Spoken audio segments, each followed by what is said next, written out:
Yep, TacTac got the first game win here at our Freezie Fridays event. This is number 11. This is the stage experiment. This is the social experiment, Smash Weekly. Really fun time, I think, is in store for us here, Ben. That should have been. Can we do a different Go Live notification? What's that? Social experiment at Black Ice Club with Smash Brothers.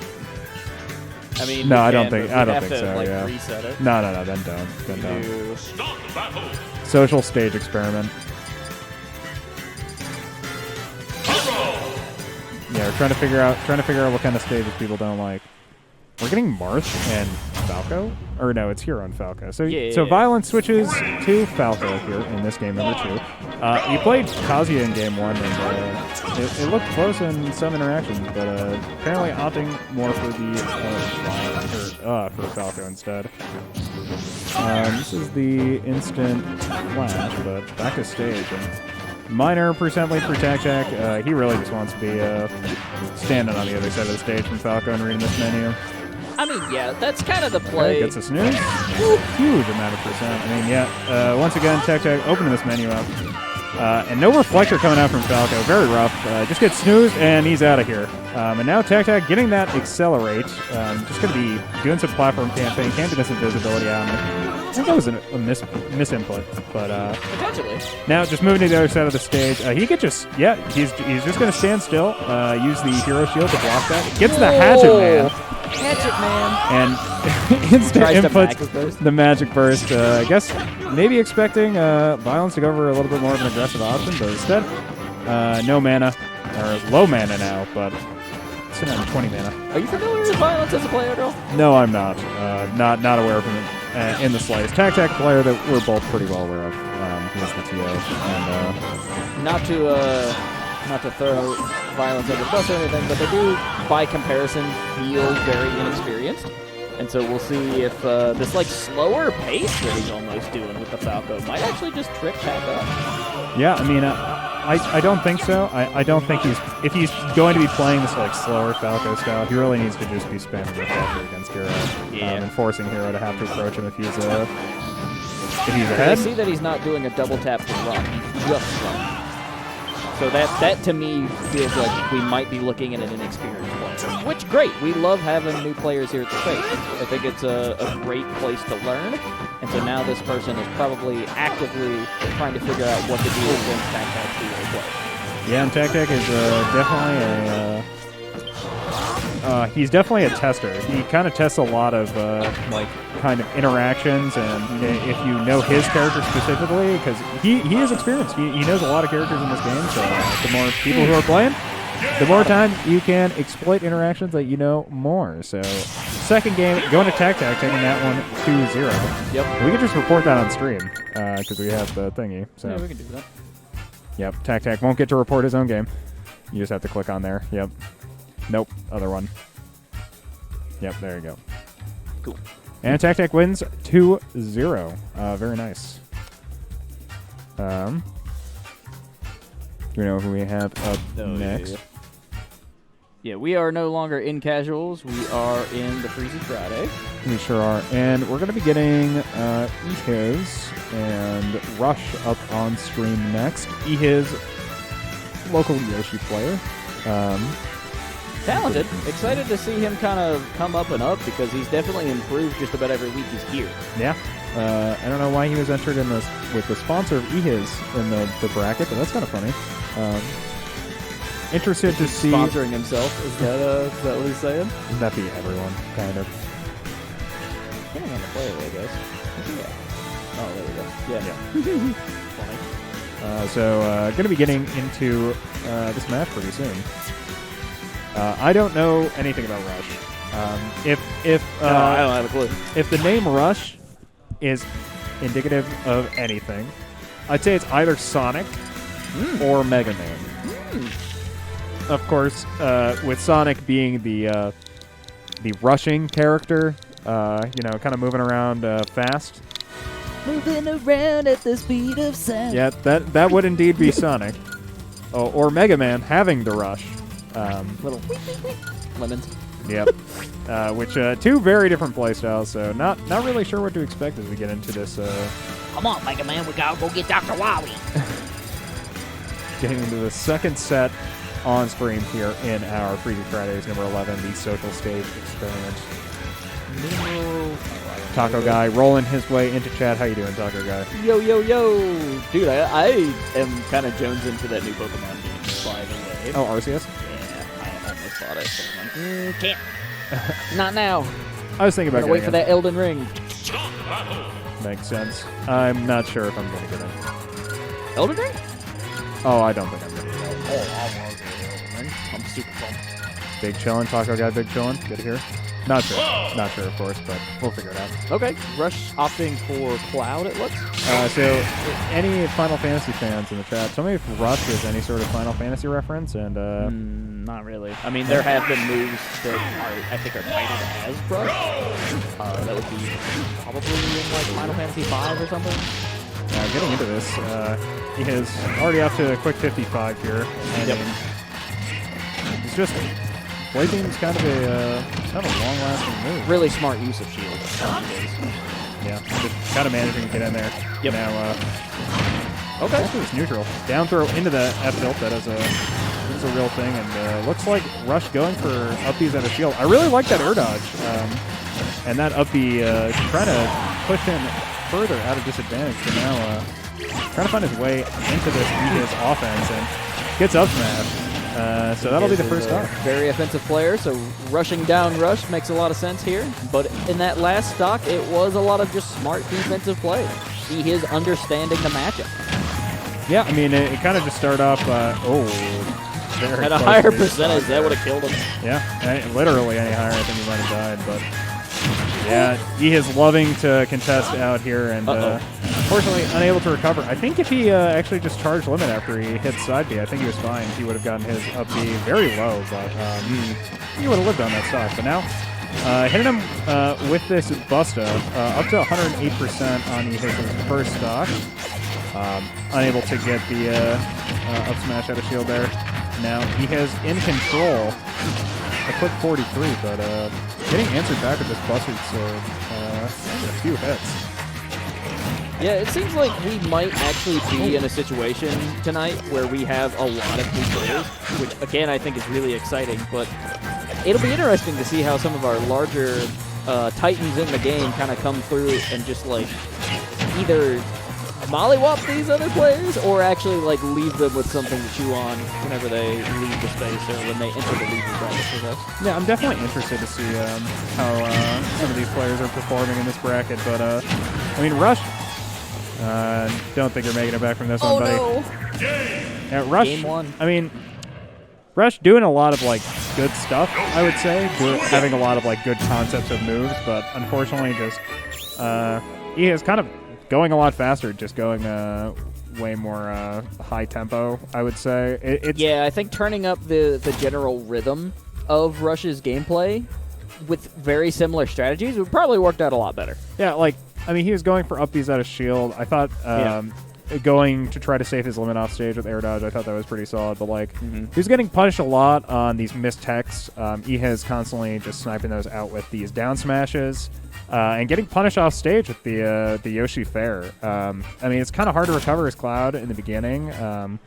And the fact that Ehis even gave him, like, kind of one free recovery, because my guess is he just kind of gave it to him for free because he had the limit, just expecting him to burn limit. So, just not wanting to contest it and take any free damage. So, I mean, I think there was kind of a lot of merits to what Rush was going for in their first game. So let's see if he's able to convert it into any sort of a stand against Ehis in this game number 2. Interested to see if he's gonna stay the Cloud. I think it's pretty solid. I think generally when you're gonna be opting for Youngling. I mean, I think this is another matchup that kind of makes sense in Yoshi. Characters that generally have ways to punish Yoshi on shield and fast options that they can use to interact with Yoshi when they're at either sides of the stage. So going here onto Town and City. Going to be contesting these Nairs, and Young Link is a character that really loves just jumping into Yoshi. Oh, these tech punishers are brutal, and I mean, that kind of is definitely the calling of like why Ehis is known to be like a top player, or at least a more experienced player, is because 65% off of one mistake from Rush in this matchup. And like even if this matchup is hard, it's like the way that Ehis is able to push these kind of advantages is so demonstrative of his skill and his practice in the game. So, I mean, I couldn't agree more with that. Uppy out of shield. Missing the punish on that and to go for another uppy. So, Rush definitely looking a lot better on the Link, I think, than the Cloud. Yeah, I mean, I felt like his Cloud was almost moving a little bit too slow for this kind of matchup. Yeah. Yoshi is kind of a character that can really punish you if you're stuck in the air a lot, and punish you in kind of your slow aerial startups. And brutal one. Unfortunately, not able to get that conversion off of the up smash. So, quick step in there to the board. Oh, held it for too long. But okay. Not that up smash, not going to kill either. I mean, Yoshi's kind of a heavier character, but covering himself with the bomb explosion, I kind of like that. I don't know if that was intentional, but I really like the idea behind that. Yeah, ended up taking the damage, unfortunately. But regardless, the general thought, pretty neat. I feel like that was maybe an up smash to kill, but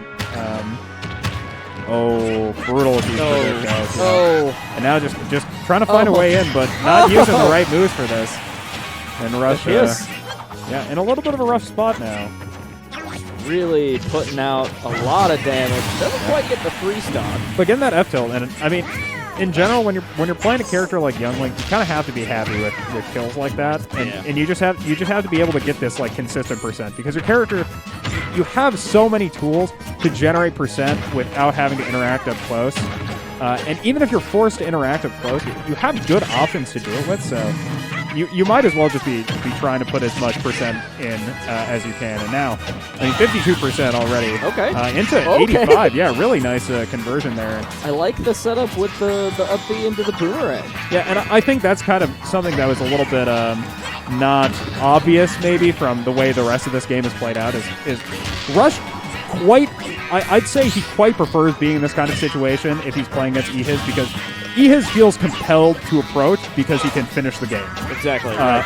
And this is not how you want to play this kind of matchup as Yoshi. You kind of have to force Young Link to approach you and catch them in kind of lingering hitboxes that like don't. Contesting that up smash and losing a stock for it.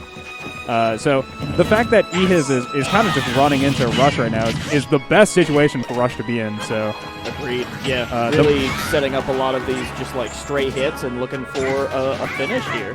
Yeah, I mean the more he's able to camp Ehis out it's just better for him in the long run. But on 150%, any hit's going to kill here. Yep, Nair out of shield is going to do it. So Ehis going to take that. But that was very close in that second game. I agree. Yeah, that turned out a lot better than the first match. That's for sure. Yeah, I mean, I think it's kind of demonstrative of Ehis' skill. Like it really did kind of just show there because, I mean, in that first stock, their very first interaction, he dealt 60% off of 2 tech reads, like 2 missed tech reads.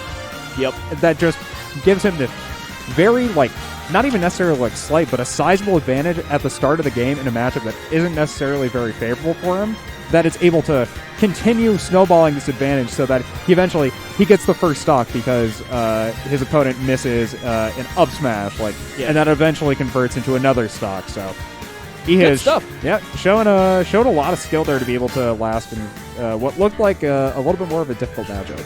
Yeah, and it's really one of those situations where Ehis has said time and time again that he wants to come in and be competitive. So we've definitely seen him grow as a player, especially as a Yoshi player. I think he's one of the better Yoshi players that comes through. I think there are about 3 guys who play Yoshi here. I think there are about 3 guys who play Yoshi here. I hope there are only 3 guys who play Yoshi here. Yeah. No offense to any Yoshi fans in the venue or in chat. Agreed. Your character is really epic and awesome. That is all. We got Big Will. Big Will and Gaylord. No, that match is already done because Gaylord won.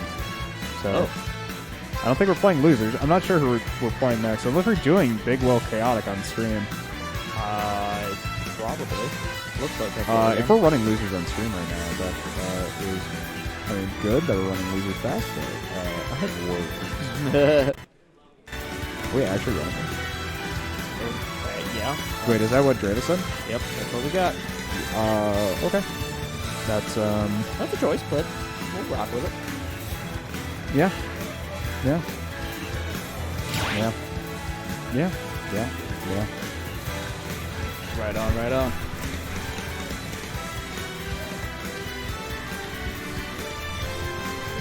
Oh my god, I feel like I just had a stroke. I feel like a blood vessel just burst in my brain. Yeah, you want to say hello before we get into this next match? Well, all I have to say is, let's get gaming. Gaming. How's it going, everybody? Yo, we're gaming. We got fancy little tags now, so you can follow us on. That's right. Twitter and such. You can so see. That's neat. You can see my name right here, as That's well it. as my Twitter @ if you want to follow me on Twitter. Interact with me, please. God, interact with me. You don't have to interact with me. I got enough. Oh, maybe I should put my Discord handle in here as well. Yeah, you We can switch it later if you want to. If we could do like another layer, so I could put my Discord handle here, so that if you're in chat, if you're gonna be in chat tonight, please, reach out to me on Twitter. Tell me how much you like my hoodie. Tell me how much you love our stream. Tell me how much you dislike that your parents force feed you boiled potatoes daily. Something like that. I don't know. I could use less trauma in my life, personally. Yeah, God. But yeah, interact with us. I mean, we really love interacting with the community, especially like our viewers on Fridays for Smash tournaments. Fridays are a lot of fun, typically. So, yeah, reach out. We quite enjoy getting messages. Quite like doing stuff with that. So yeah. We're going to be getting to another match here pretty soon. We're running a match in our losers bracket here on stream. It's going to be Madv Big Will up against Chaotic. And, I know Big Will has played here before. I'm not 100% sure who he plays, though. I don't know if I've seen him on stream before. I have, for sure. But I don't remember which character they have a tendency to play. Well, I personally am very excited to kind of see what's going on here.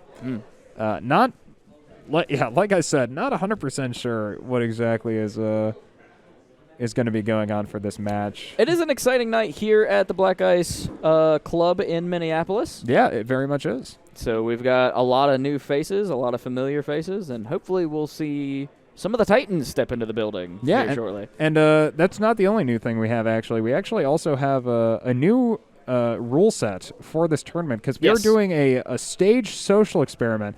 And this was I don't remember who TacTac said this was devised by, but so it separates the 10 legal stages available for this event. I'm going to pull up our stage list in front of me. Where the actual info was at. Okay, here we go.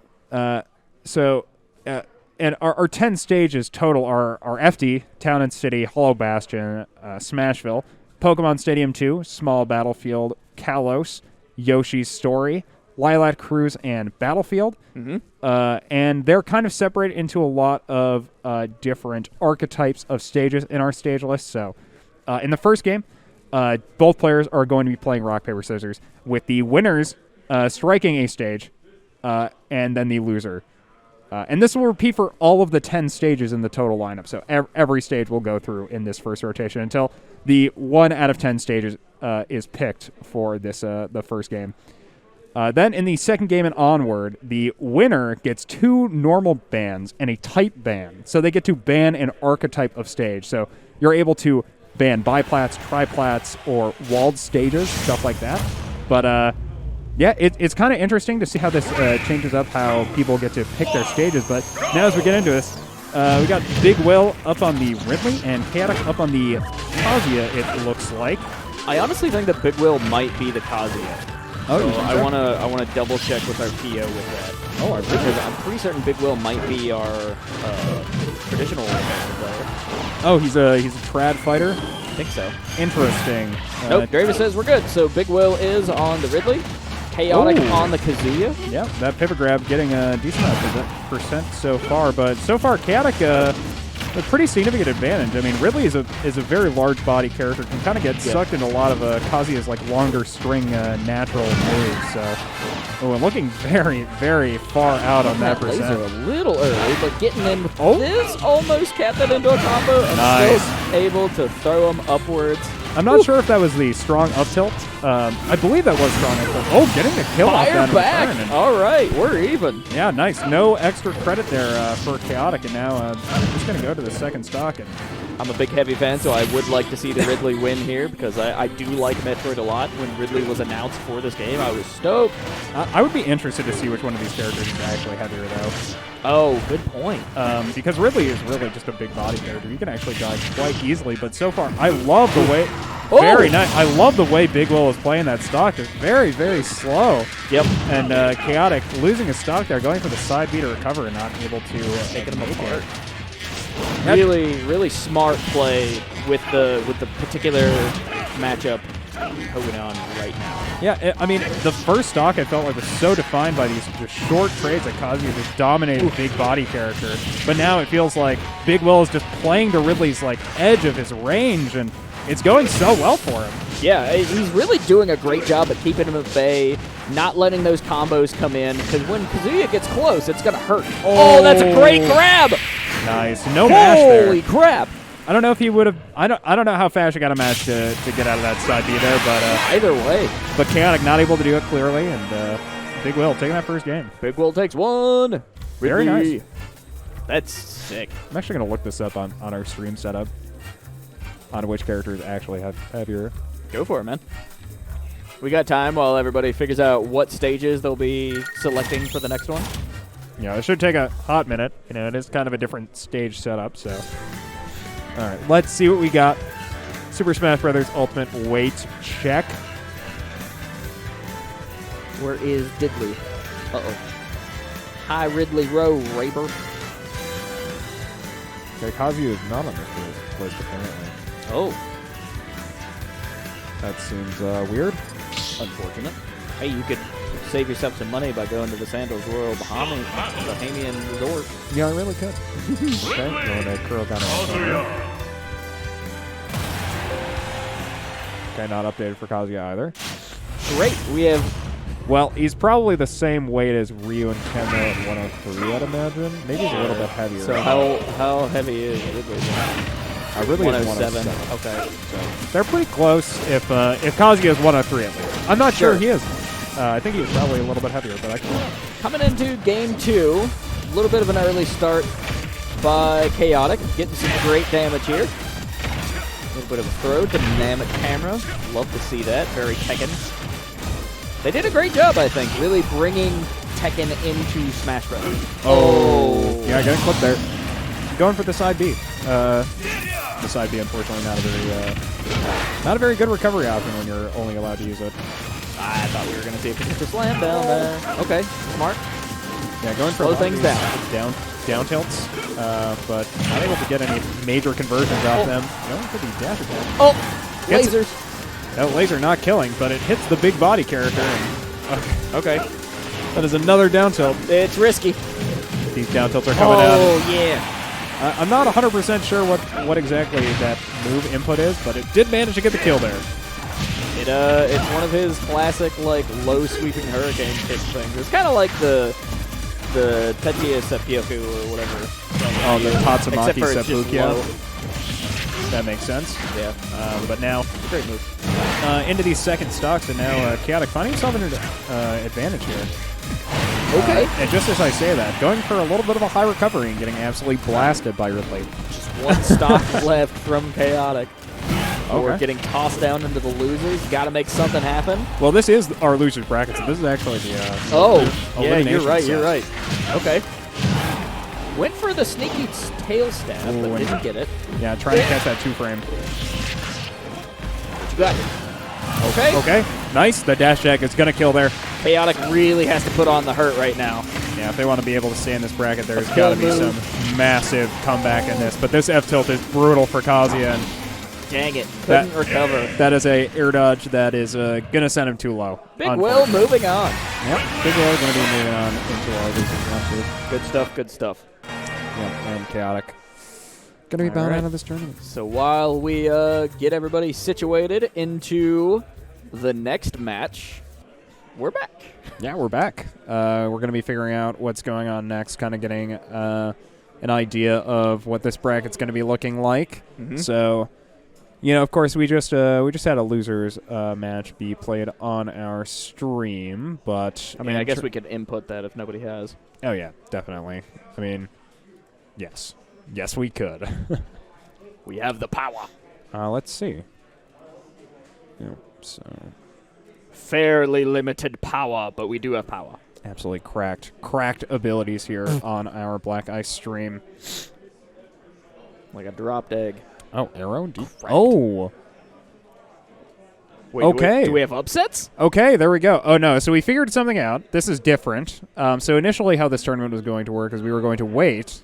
The reason we started late is because we were going to wait for 4 players who were coming. But it seems like they're still stuck in an elevator. So they have DQ'd. So we no longer have Loaf, Arrow, Lucky, or Disco in our bracket, unfortunately. Which is crazy because all 4 really of those players are extremely talented. I mean, those are 4 of like the top runners to win the bracket. So. Which could shake up this bracket quite a bit then. So we'll see where the dice fall. With 38 total entrants, currently looking at the standings, the player with arguably the best chance to win the tournament is Stealth Pilot, and then Zubat, and then maybe Kareem. Sure, I have your IP. Yeah, because I'm not. Oh God, I don't remember if they played at the last. Freezie. Well, Hype Too Hard might get up pretty high too. Actually, he won't win the bracket. He can't. He can't beat Stealth Pilot. We'll see. I guess. Maybe I think today's the day. I mean, I think it's possible, but like the amount of hard matchups that he has to go through in this bracket to win is, I think, very, very difficult. So. Going into Naf and Gaylord. Oh, yes. I get to watch Kenny play. Oh, I hope he watches this VOD to watch his own gameplay. Kenny, if you're watching your own VOD, we're watching you. Yeah, I hope you know that I am watching you intently. I'll be talking about your gameplay. So let me know if I talk about your gameplay wrong, but I'm probably going to talk about how you're camping. So that'll be great. I'll get to just compliment you on stream, Kenny. That'll be so nice. Oh, Kenny just hanging out. He's got his tent set up. A little bit of that popcorn action. Yeah, pretty. Little cast iron skillet. I mean, to be honest, like whenever I'm in brackets, like the 2 people who I dread playing the most are Kareem and Kenny, which is I Have Your IP and Gaylord, because they're 2 of my friends, so I played with them for a pretty long time. Right.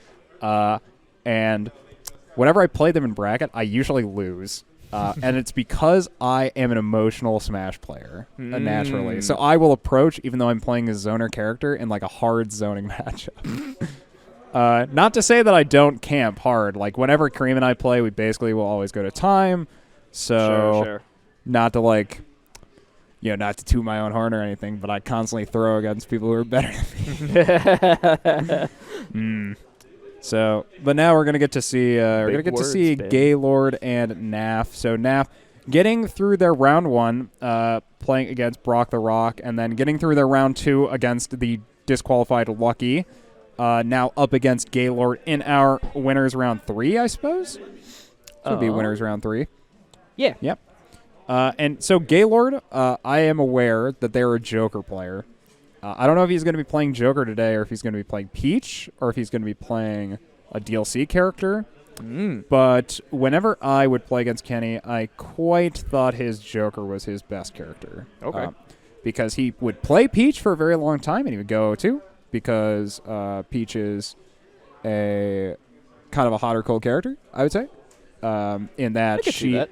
Well, so she is very execution-based. She is extremely execution-heavy in this game with the float cancels. Like, being able to do float cancel nair combos for like 60% on every stock is like really gross to getting advantages. Right. Especially because it can convert really easily into KOs as well. So I think some really cool technical kind of skill ceiling then to even get into that character. Yeah, and at least at a higher level. Yeah, eventually moving away from the Peach when Joker came out, because Persona fan. I mean, whenever I talk to Kenny, it's all about Shuichi. Not from Persona, but from Danganronpa. Oh, Danganronpa. So definitely a fan of like a lot of different games. So just that kind of like street fashion level of anime. It's very sharp, very clean lines, extremely solid colors. So I get it. There's a lot of great shows in that style, man. Yeah. So did you play Persona 5? I've actually played that game twice. Yeah, I've played Persona 5. I finished it once. So I played through one file where I had like 70 hours in it, and I didn't finish the game. I think I got like most of the way through the game, and then that was on my friend's PS4. Honestly, so I think eventually that's I bought the it for best myself. way to do it. I don't think the last chunk is very good compared to the rest of it. Oh, where Sen turns into the gun, shoots No, God or whatever. no. You don't need to. The game's been out for years. I'd be happy to spoil it. I'd be so happy. No, Ben! You villain. Villain? God, if they haven't played Persona 5 by now, that game's been out for probably not years. gonna. Game's been out for years. The other thing that I missed out on, apparently, agree. is in order to get the extra stuff in Royal, you have to, like, befriend very specific characters, and I didn't know that. So I got all the way through it, and I'm like, I'm not playing this game for a third time. I was playing it for a review, and it took me like a year. I love the vibe of that game. It's a really cool, like, slice of life into, like, suburban Japanese culture, which I think is fascinating. Yeah, that is very interesting about the Royal, because I did not finish Royal. So yeah, I will have to do that. I'm gonna have to look up some Royal stuff to be able to get that last month. But don't give me major spoilers. I only know end base. You got to do it before a certain time though. So if you're gonna go in to get the extra stuff in Royal, if you're playing Royal, just get those confidences. Oh wait, does Ashen still turn into a gun and shoot Hitler? It's the best part of the game? Okay, I will definitely look into that. But now we're getting... oh, great. Wow, we were talking about Persona. Persona, my favorite game, and now we're going to get to see two Persona characters. That's him. That's the Persona. We got Naf up against 4 women, Gaylord. Interested to see kind of how both these players kind of approach Joker and what they're going for. So, going to be seeing a lot of F-tilts, lots of dash attacks to kind of get these pokes in, because both these players are probably going to be playing on the edge of their ranges. Okay, really like that gun movement. That's something I think not like... I mean, I obviously don't play a whole lot online. Yeah. So I don't see many Jokers going for like gunplay unless I'm like seeing them like do Twitter clips. So I really like seeing these like gun dashes. Yeah, because it changes your momentum just slightly. Yeah, and you're able to pressure with a hitbox. So it kind of forces your opponent to kind of guess if you're going to be doing a gun into like an air dodge or just going to be able to pressure it. But now Gaylord found himself in a little bit of pressure. 95%, but he has Ashen. It's almost out, though. Trying to get the kill here so he doesn't have to deal with his opponent's Ashen. But now, approaching him with Ashen. I think it's quite interesting, but if you're able to hold... getting shield poke there. That was very unfortunate. If you're able to hold pressure against Ashen, it's nice because you could just remove it sooner, because if Joker takes damage, his Ashen will go away faster, so... Very nice getting out of that Ashen, so... looking pretty even as we keep moving into this. Just a minor advantage here for Naf, but pretty consistently, Gaylord able to break himself out of disadvantage with some smart defensive play, I'd say. So trying to get the reversal there, but no dice. Now, found himself that was a very clean gun dash. Oh my goodness! But now another Ashen coming out here, going for the forward throw. Maybe going for like a DI check there. I'm surprised that he didn't go for like a multiple pummel situation maybe until Gaylord trying to find a way in with this Ashen, but Naf just not letting it happen. And Ashen is looking gone. Now trying to punish this tether recovery, but no does. Yeah, really trying to finish this stock before Naf can get his next Ashen, but it's looking almost too late. Ashen is here, the villain of this tale. The villain? Well, he's the hero, I guess, for both players and the villain, because he's the guy who's taking the stocks in this game. The guy and the other guy. Trying to get that, the roll into grab to try to get that back there, trying to steal the stock. I was checking in with some tech support stuff. What? Has nobody gotten a kill yet? Yeah, that wasn't a joke when I said that. But Ashen side B is going to take that first stock. And won a 60% here on Naf. But these low percent combos are probably going to be brutal with any sort of rage. So, it's a game of inches. And Gaylord is going to be forced to approach. But managing to get the kill there with the run-up smash. There's a good catch on the landing. So...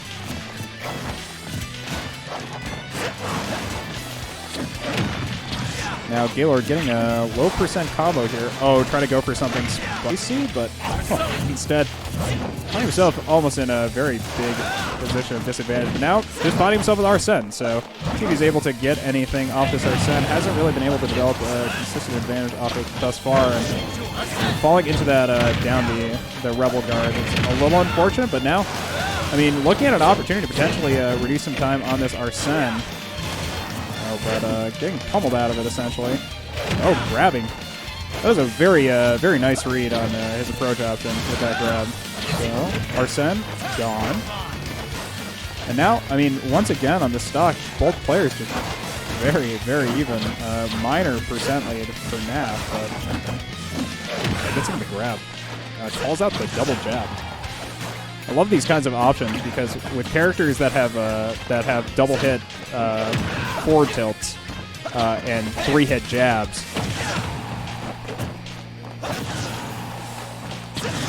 Yeah.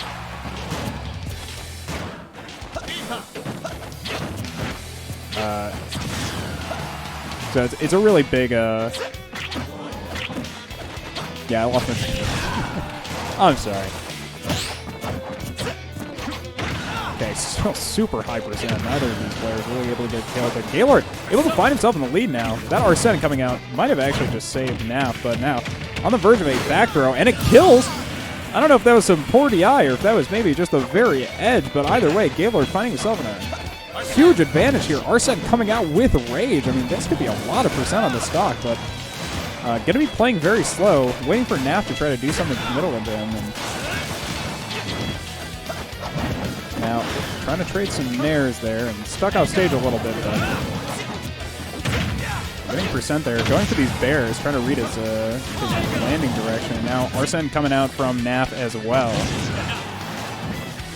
Okay. Oh, catches the recovery a little bit, but not able to get any sort of punish out. It goes for the forward throw, and now Naf going low to try to punish this tether. No dice, and now Gaylord finding himself an advantage again.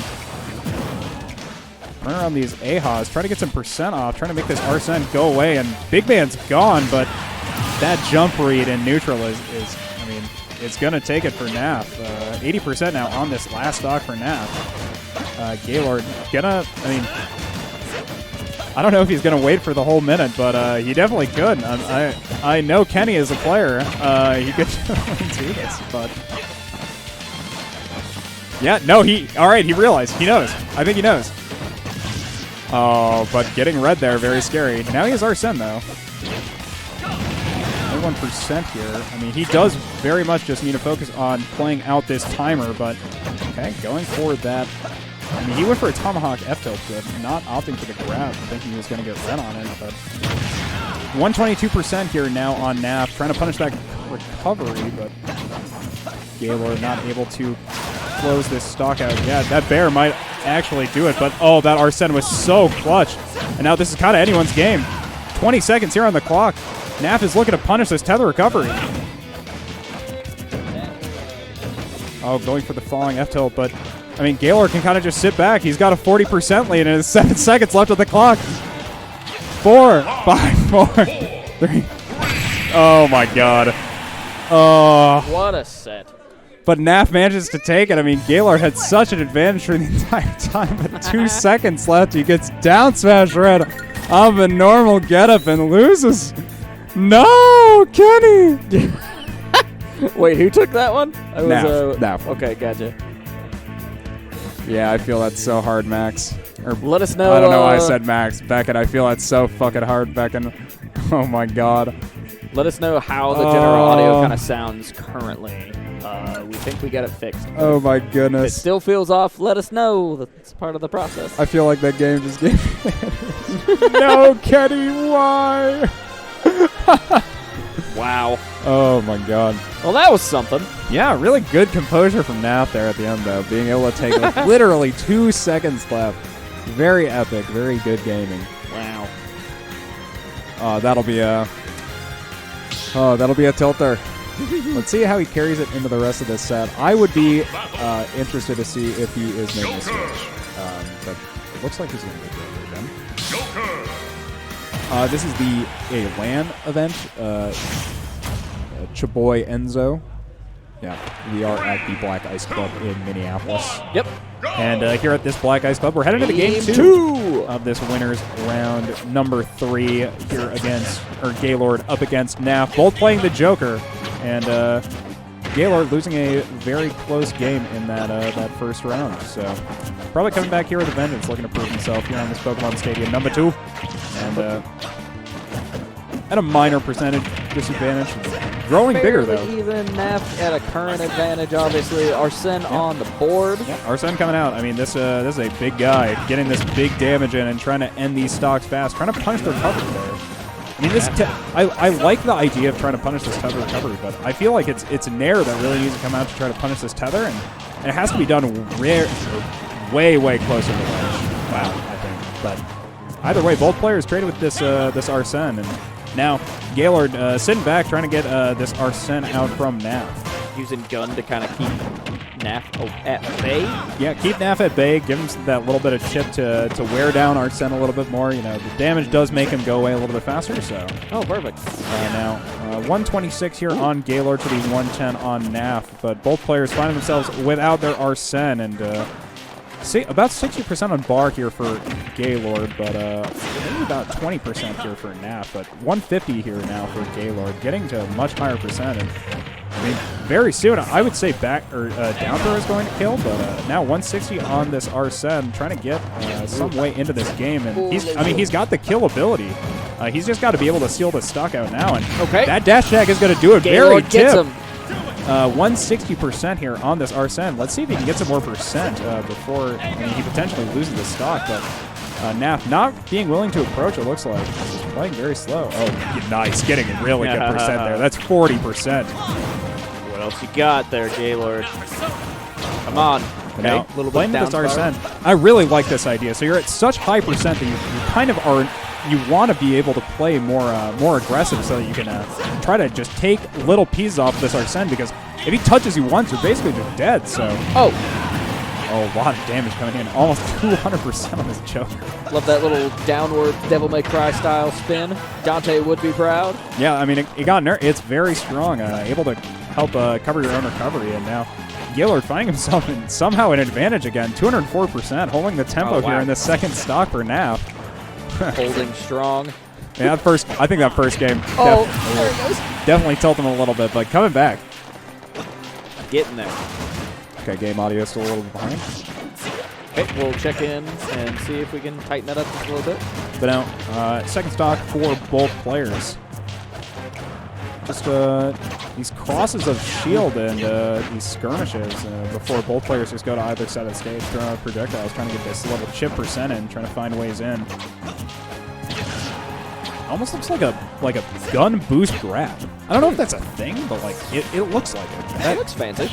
That is very interesting. I'm gonna have to ask Kenny about this after his set. Wow. Okay. Just barely miss it. Yeah, both players at their Arsene here on this second stock. And very solid read there on the jump, and Gaylord off to another advantage with this Arsene. Just got to keep things going to finish out the stock, and then put things even. Oh yeah. Come back for it. Yep. And then now, okay, Arsene going away. Gaylord here on 80% on his second stock. That looks like a gun boost grab. That is so cool. I had no idea that was a thing. Wow. This is what I love about Smash, is it's so simple yet so complex, all at the same time. Beautiful game.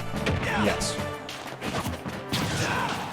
Off stage, getting pressured, but not able to stop this tether. I mean, pretty good range on the tether in general, but looking to cap things out, cheese him out. Oh yes, but yeah, gun not able to punish that recovery. I mean, sometimes, against some characters, sometimes gun just does it for you. Against Little Mac, gun can just do it for you.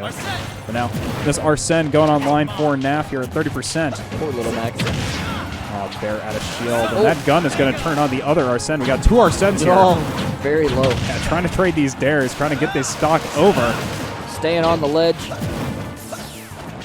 Lots of floating around this area of the stage. Oh, that's a lot of percent. Really good damage off that downwards gun. Yeah, but now Naf is all out Arsene juice. Big man's gone, and now it's just Gaylord with the Arsene trying to pressure with these bears. Back throw. Yeah, that's good DI. managing to live that Nice. back throw. Just got to get another hit here. Gaylord looking for... Oh, no! Gets caught in the jump, and now we're on to last stock. Yeah. Could make a comeback here, honestly, but with the way this game has been going. I mean, it's just like last game, right? You know, Ashen just comes out for 1 minute, and it's basically anyone's game, right? He could just stall and push into sudden death and hope for that. That is not a thing.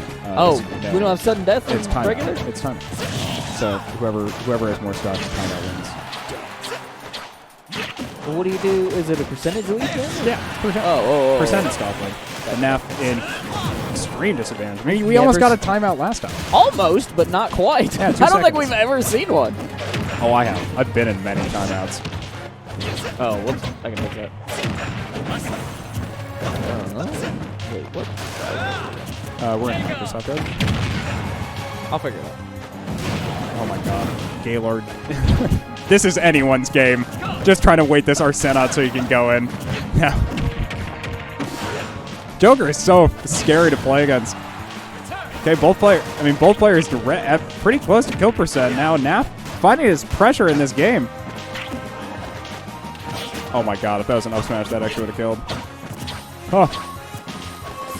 Feeling very high pressure. That dare pushing Nap way off stage. Oh, back throw? Tries to get it with the gun, but gets a neutral get up with the down smash again, and Nav is going to be moving on. Nav takes it. Don't forget this. Oh, dang. Yeah. That was an unfortunate one. I want to work on getting the bracket lot situated. Yes, thank you, Bacon. Thank you. You saved our bacon. Oh, he saved his own. You saved your bacon. Like that one Yu-Gi-Oh card. Bacon saver. Grass is always greener. Actual card. That was As can be. Okay, so I need this.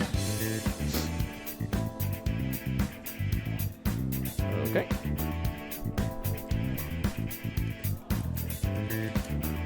Kenny Nation in shambles.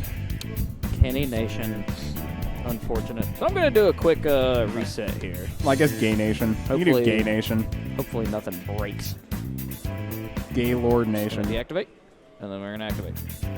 Okay, that usually fixes audio desyncs in my experience. So that should tighten us up that much more. In the meantime, I hope everybody's having a great time. Let's check out some ads real quick, and we'll be back with some more Super Smash Bros. Ultimate here at the Black Ice Space in Minneapolis.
All right, we are going into Zubat versus Gwishin here momentarily. Zubat being a player that I really enjoyed watching last week on Pokemon Trainer. I was really enjoying those mid-air switches. And it was just a really impressive show, I think, overall for Pokemon Trainer as a character in the competitive scene. Lots of different options, lots of great Ivysaur plays. So we'll see where that ends up. And we'll be getting into that here in just a moment.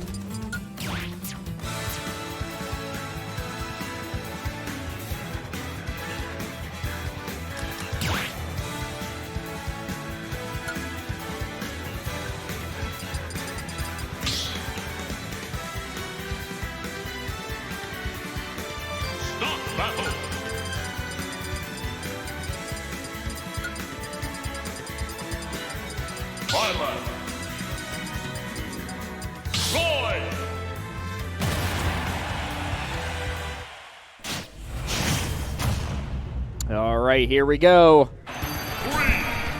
All right. Gwishin on the Byleth?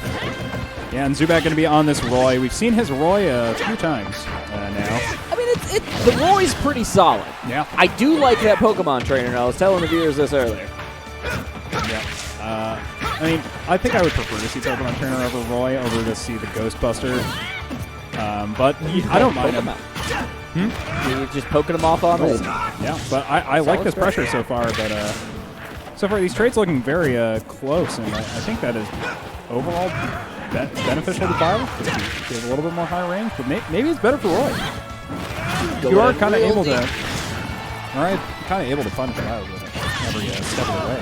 But up smash out of shield, almost sealing it, but that was good DI. But that was some less good DI, and Zubat takes the first stock. I think that was some less good DI. I don't know if that would have. I mean, it didn't get sparked, so I don't know if that was supposed to kill or if that was just some surprising DI. But yeah, I love these extensions. And now Gwishin in a very big very smart play from Gwishin to try to get back on stage, but it's real low. Sparks on that dancing blade, very scary. But now it's the grab. All right, changing things around. Yeah, Gwishin found himself in a very hard position on the stock. And Zubat playing so aggressive. Just oh no! That was a good trade. No! That was a good trade, though. You always want to take those trades in your head. That's solid. Okay, a little bit of clash action. Getting some ripped lucky and left in chat. Unable to make it to this bracket. Oh, I love that Pour conversion. one out tonight, friends. Yeah, going for that that up. Oh, that was very funny looking. Okay. Oh, almost clipped it. Yeah, going for that up tilt and these up Bs. I quite like going for the up Bs and the up airs. I feel like Byleth has really great options when the characters are above her, so just put him in the blender. Wow, able See to you later. Get that conversion as well. Now it's not looking like such an advantage for Zubat, honestly. This could go either way, but right now Zubat's just putting on the hurt. Yeah, once again, back in a high-pressure situation for Zubat. But Gwishin looking for this percent. I love these tilts coming out. And so much percent coming in for these single hits. Big swings. Oh. Giant weapons. And Zubat going for the boost F tilt there, trying to catch Gwishin slipping, but now looking very close on this stock. Oh, that jab to forward air.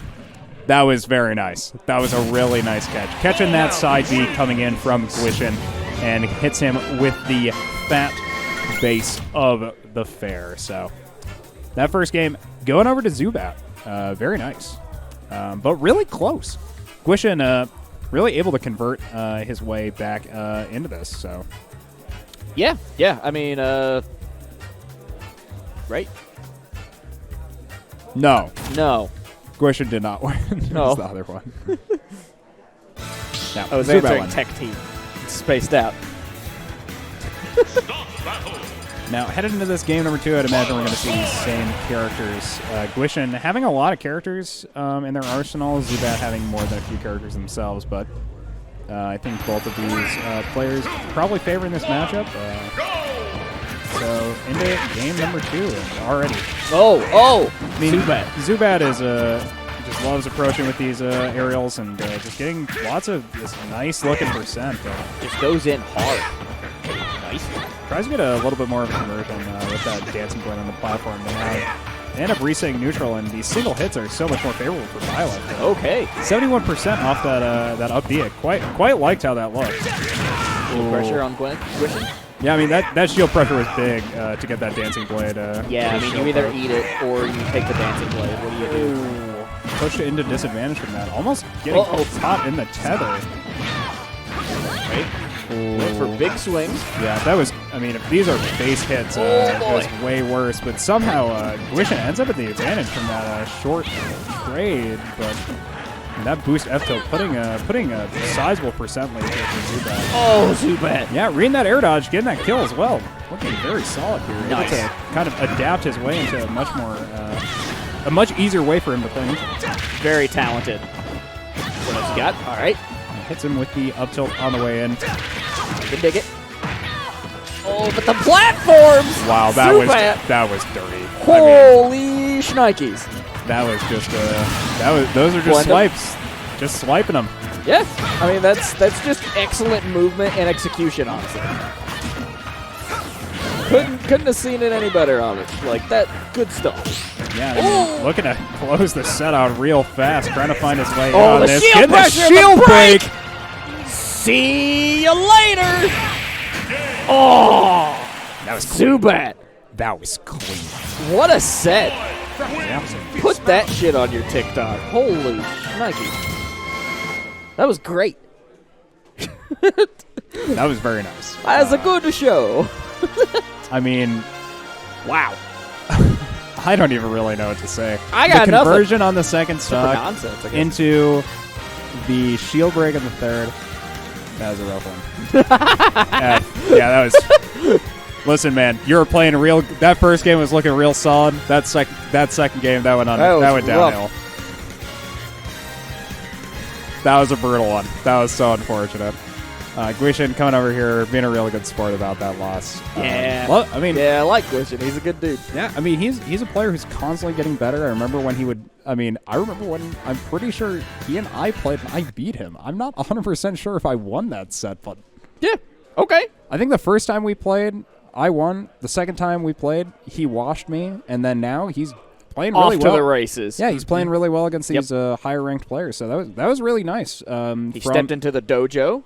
And he has learned, which I think is super cool. Not my dojo. My dojo is just filled with grenades. I'm exploding myself. No, man, you step into Black Ice to learn. This is where you start, like, really testing what your capabilities and what your limits are, and then start pushing that. We're not the dojo, though. Dinky Dojo is a canceled event, unironically. So we'll see where it goes next. But IHaveYourIP versus Stealth Pilot is up next. I'm not excited to watch this set. Even though I am, I'm just not, because Kareem is underseeded at this event. So we had some DQs from this event. Kareem's gonna play banjo and wipe the fourth Stealth Pilot, and then it's gonna be incredible. No, he's not. I don't think I'm so. torn. I like Stealth Pilot. Oh, I mean, he's a good player. So there are kind of different ways you could look at this. Obviously, it's just like who you think is gonna win, and who you know is gonna win, who you want to win, that kind of thing. Well, so I have opinions about this matchup. I mean, I want Kareem to win, obviously. I think Stealth Pilot's probably going to win. Bowser's, sure. So the benefit for Kareem, arguably, or the benefit to whichever one of these characters is, or whichever one of these players plays in a more snowbally and more like grimy way, is that this is a best of 3. Normally, when these two players would be playing each other, it would be a best of 5. So there would be a lot more games. No matter what, it would be going longer. So now Kareem has a chance to just hit Stealth Pilot with that clean 2-0 and move on in his bracket. We'll see. Let's take a look. But he is also playing against Bowser, and let me tell you, it is hard to out snowball a character like that. You gotta watch Bowser. He hits real well, and his follow-ups are pretty solid if you know what you're doing. And Stealth Pilot knows what he's doing. This guy's pretty good at this guy's pretty good at Bowser. He's a good video game player. So. And Kareem is playing a very light character in the Mr. Game & Watch. He's Mr. Gaming and he's Mr. Watching. He's Mr. Watching himself die at about 50% to back air, randomly thrown out in neutral game by Stealth Pilot. So interested to see how long Kareem manages to live on each one of his stocks, and if he manages to win this set, because I want my boy to win. Of course, yeah. Cream's the homie. Always. Stealth Pilot may be the gym leader, but at the end of the day, Cream's the guy who I'm going to be talking to about his bracket run and be shooting the shit with. So I'd love to see him get a win today, and if that comes off of a banjo play, I would question. I would question fate. I would question everything I knew about this video game. But prepare to question. Yeah, don't think that's gonna happen. We're gonna get Mr. Game & Watch. Very epic character, much better than whatever stupid Banjo-Kazooie character. Earlier today, I was setting up a lot of my shelving and decorations and figures and stuff, and I did find my Game & Watch amiibo, which is hilarious. Oh, good. Because he's got little pieces that you swap around in. That sounds very fun, but already to a pretty good start for IHaveYourIP in this game. 40% here. Of course, I think it's really interesting to think about the dichotomies of matchups and how much percent. Okay, I'd say probably right now it's pretty close. Sure. Okay, I'd say maybe Stealth Pilot's ahead now. Ray Punch, extra 20%. Thank you. So if you're looking at just straight percent, it's kind of hard to determine which character is just individually ahead, right? Because the Raging Bowser is so terrifying. And Bowser's going to die at a later percent naturally. So it's almost like a percent of that percent is how much it is impactful comparatively, if that makes sense. So, I mean, right now I want to say they're probably about even.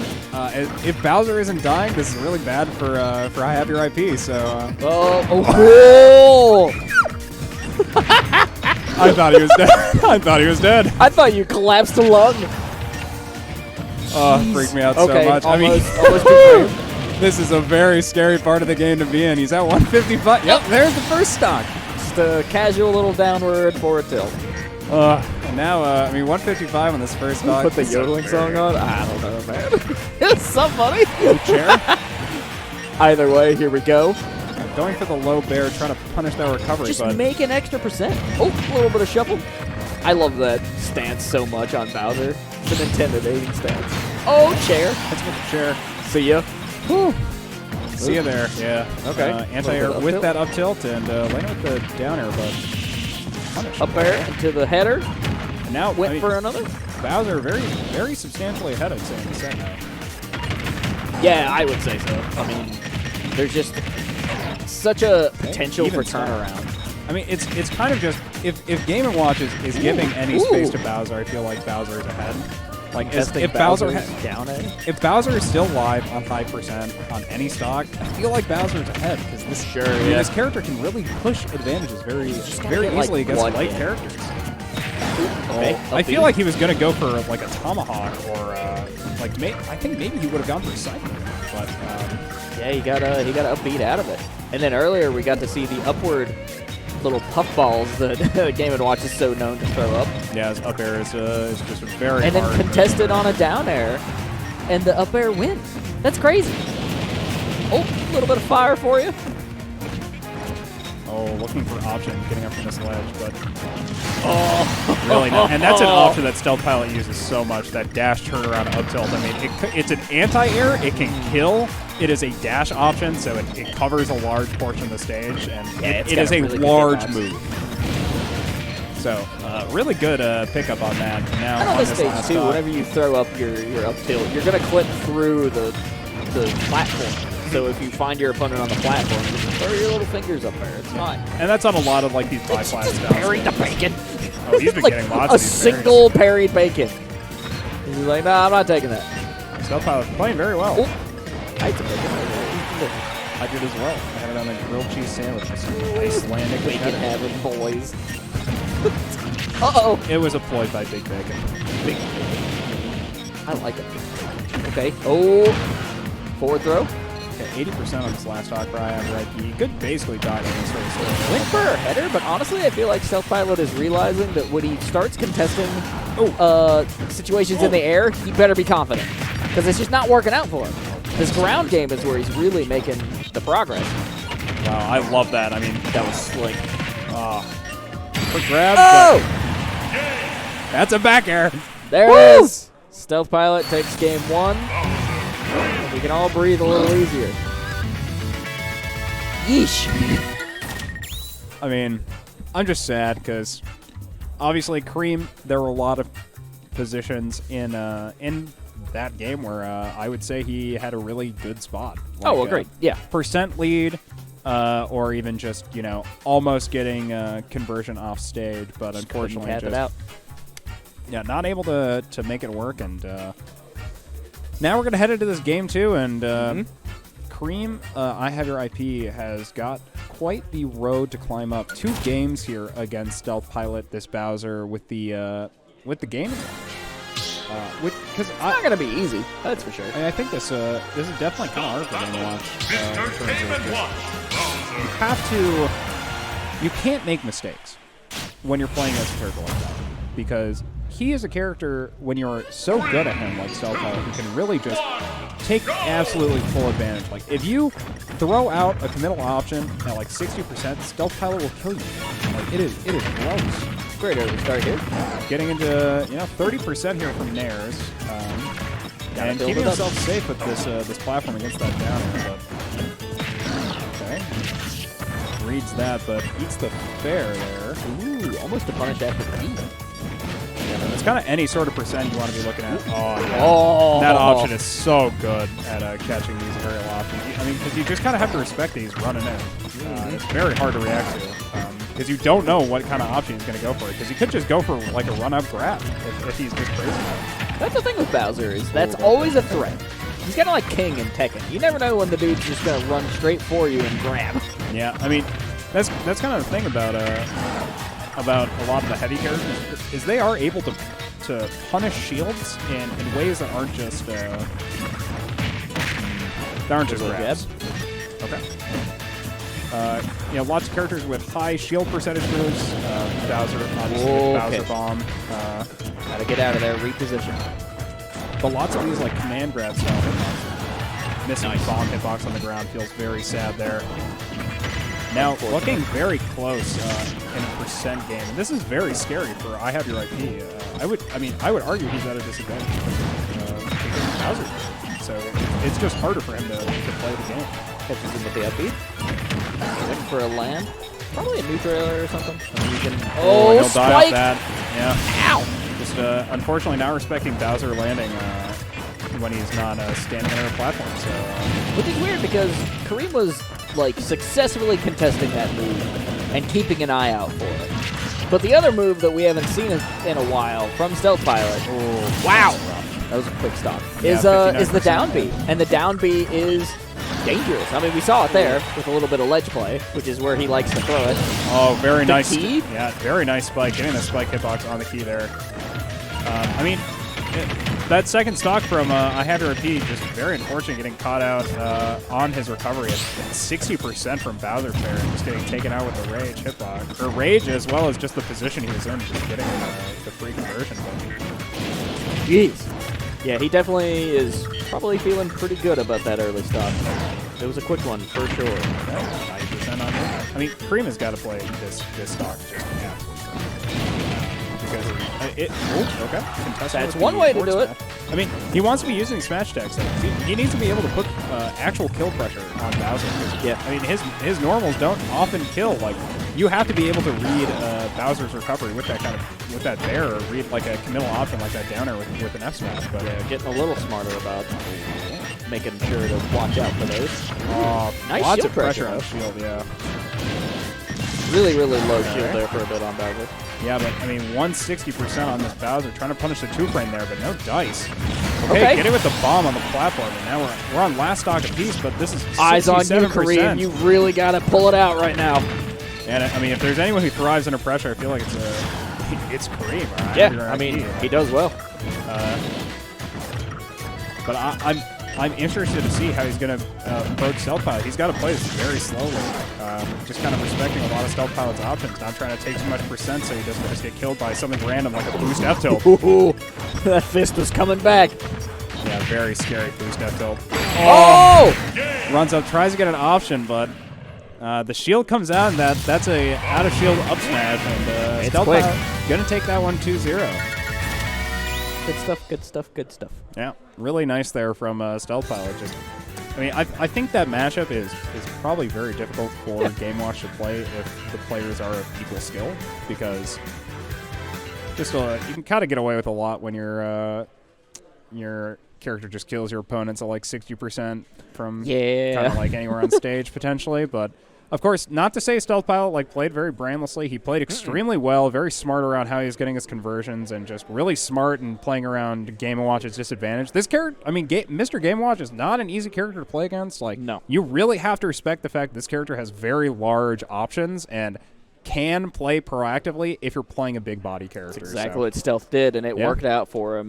Real quick shout out to our friends in the space who are our regulars, who are currently at Frosty Faustings. Yeah. We wish you the best of luck in your matches and sets, and hopefully we'll see you on the Twitch streams later this weekend. That's so crazy to me. We have players who are in our Smash community here who went to Frosties, and we still have an over-capped event today. Like, this is just absolutely crazy. Thanks for so much If it wasn't for support Frosties, I think we would have a much higher player count than we currently do. Wow, that's crazy, and that's also terrifying. Yeah, I'm scared. I'm in danger. I'm mostly afraid for COVID stuff. Yeah, I mean, we want to be able once to keep you get these to a events very point, safe, and sometimes that's hard when Make a sure lot of people want to to do wear it, your so. mask and get vaccinated, friends.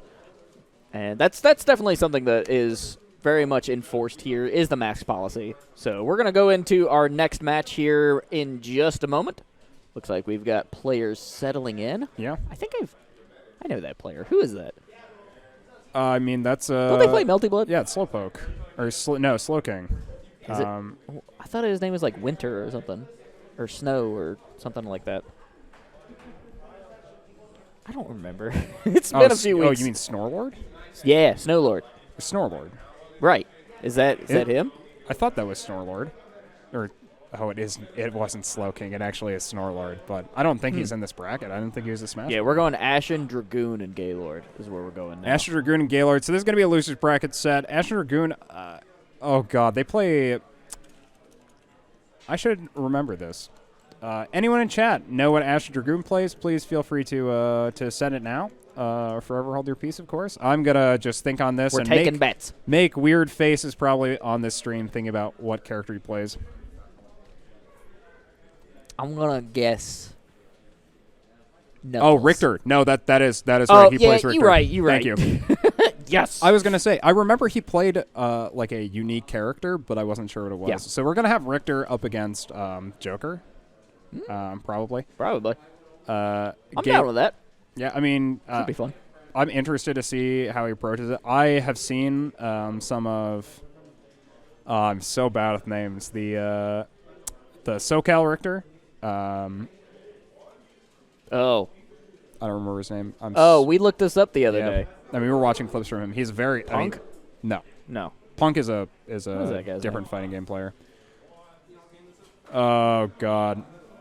Someone post chat T3 Dom. I don't... that one Richter player smash. Oh, that's so funny. Oh, look. We get musical instruments. Yeah, because it's Richter guitars. We're also using Bing. SSBU. Who is Rich Richter in Smash Brothers? Who is the most new-friendly character in Smash Brothers? It's Steve. Don't bother reading the poll. I don't know. We were talking about this, though, because I like Richter, because I like Castlevania, so that's definitely what we were... I'm pretty sure it is. I mean, T3 Dom, I think, is a very good Richter player, but I don't know if it's right. So if I just... Get on in there, fella. Hit us with your Google food. Okay, SoCal Power Rankings. Magic is on SoCal Power Rankings. Melee. Ultimate, January 22. Yep, T3 Dom. Thank you for saying it earlier. Oh, yeah. I thought there was someone else who were thinking. Oh, no. Nito? I thought maybe. Nitro? Nitro. Nitro. Oh, Nitro, yeah. Yeah. We were talking about Nitro. Nitro? They might not be in SoCal. This guy, I know Nitro. Let's see. Ultimate Joker Manager Richter Secretary from SoCal. So he is. Oh, okay. Oh, that's even worse. But, yeah, T3 Dom, thank you very much, Devosi, because probably the Richter player who should be looking at. Good stuff. But, yeah, very excited. Hey, man, all I got to say is, what is a man but a miserable pile of secrets? Love Castlevania. Almost bought the Advanced Collection the other day. You don't belong in this world, monster. One of my favorite games of all time is Aria of Sorrow, Castlevania. Richter. Great. Then to be getting into this with the Condiment Richter, the mustard and ketchup colored spread. A little bit of Smack Donald's in there, why not? Yeah, icky, very icky. But yeah, getting in here on triplats. Let's go Dragoon. I think this is an interesting kind of match to be playing because kind of no matter where you are on stage, you're kind of forced to interact with Richter because he has good projectors. And somebody really wants in. You only have to ring the bell once.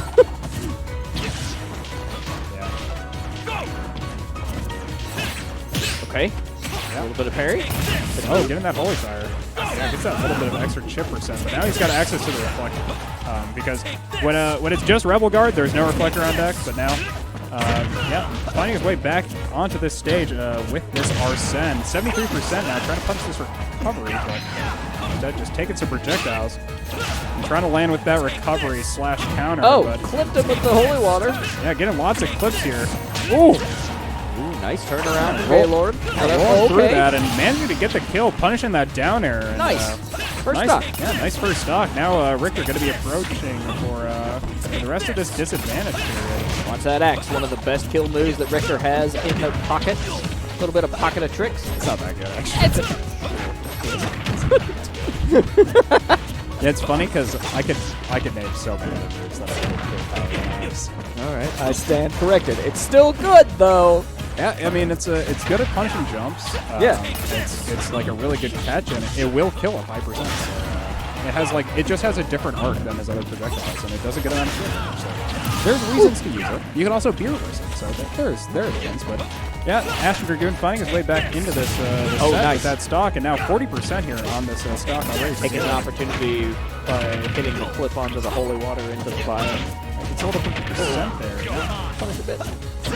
Coming down low. Okay, I can respect it. Well, yeah, landing with the pair, but now, I mean, this Arsene coming out. Arsene is very much a brutal character to play on stage against. I mean, a good range projectile that can catch aerial approaches as well. Oh, almost got him with that X. Almost catching him with the F smash, but keeping him bay.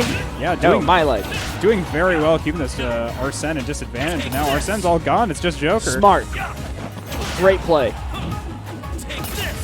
Just keep him down. Okay. Ashen Dragoon, just a barrage of items. Yeah, I mean, that ledge trapping was very, very brutal. Just that's what I'm calling. One of my favorite games ever is Legend of Dragoon. So I'm gonna say Dragoon walks away with it. That's my hope. You're in the Dragoon fandom, I see. Do love the Dragoon. Well, we'll certainly see how this game ends to go, but he's looking very good so far. The Holy Fire catching a little bit more percent, but now Arsene is back, and once again, I mean, these tether situations are so hard to punish, but managing to land back on stage, get that down B, and taking that stock with the up tilt. So now one stock apiece, but we've got this Arsene online, and he's going to get some extra percent if he can. Well, he's going to get in there quick if he wants to capitalize on the Arsene use. Yeah, not much juice left. Able to get a really high amount of percent though off of these multiple high-range hits. Oh no! Clipped him with the gun. Yeah, you can't just catching him slipping. Jeez. Yeah, two based individuals playing currently. We've got the based on lock. Oh, dang it! Uh-oh. We're gonna do a quick check here. We might have had our. Was he going to like disconnect his controller or something because he thought he just got clipped or something? Maybe. I mean, he kind of did just get clipped a little bit, literally though. Getting clipped on that low hang, just getting pushed right off the tether. Very unfortunate, but a very good option coverage by Gaylord to be able to do that. So solid set, I think, honestly. That was good. Yeah, and I mean, Ashen Dragoon definitely being able to get a lot done, but I mean, Arsene is mean. Why is Saurian chat banned? Oh, that's right. I don't know. We should I should put this poll up on our whiteboard today, but we're gonna have a poll to see if people want silver PC banned from our chat. So if you want silver PC banned from our chat and you're in our venue currently, or want to vote for silver PC to get banned from our chat, let me know. I'll put a vote for you on our whiteboard for banning silver PC from our Twitch chat. That's toxic. What are we doing here? All right, going into game 2. Okay, we'll do another. Ashen Dragoon with the comeback. Let's see it happen. Okay, if he doesn't get banned, we'll do another vote to make him a moderator. How about that? That way he'll get a reward if he doesn't get banned. I don't know about giving those sort of powers to people. Ah, come on. I'm sure it'll be fun. Either way, into this game number 2 here on Hollow Bastion. And I mean, delayed start as far as getting that wake up there. So, I mean, kind of a smart trick. Oh, you got to watch that gun now. That's what I would be thinking right now if I'm Dragoon. Oh. I think the gun is only part of it. There's so much interesting stuff that's been going on so far in this game, though. I've been loving this. Just being able to like see little interactions. There's so much stuff that just went on that I don't even know. Don't even know what to talk about. So we're gonna keep talking about the game that's going on. Yeah. Okay. Setting up. Maybe just a little bit of slight spacing change up there might affect how those axes are coming. But hey, I mean, if it's working, it's working. I mean, I think this stage choice is smart for what Dragoon thinks he's going to be able to punish the most about Joker, because he's going to be trying to go for a lot of ledge traps, so he wants a stage that, no matter what, Gaylord will be kind of forced to stand up for a really long time. Okay.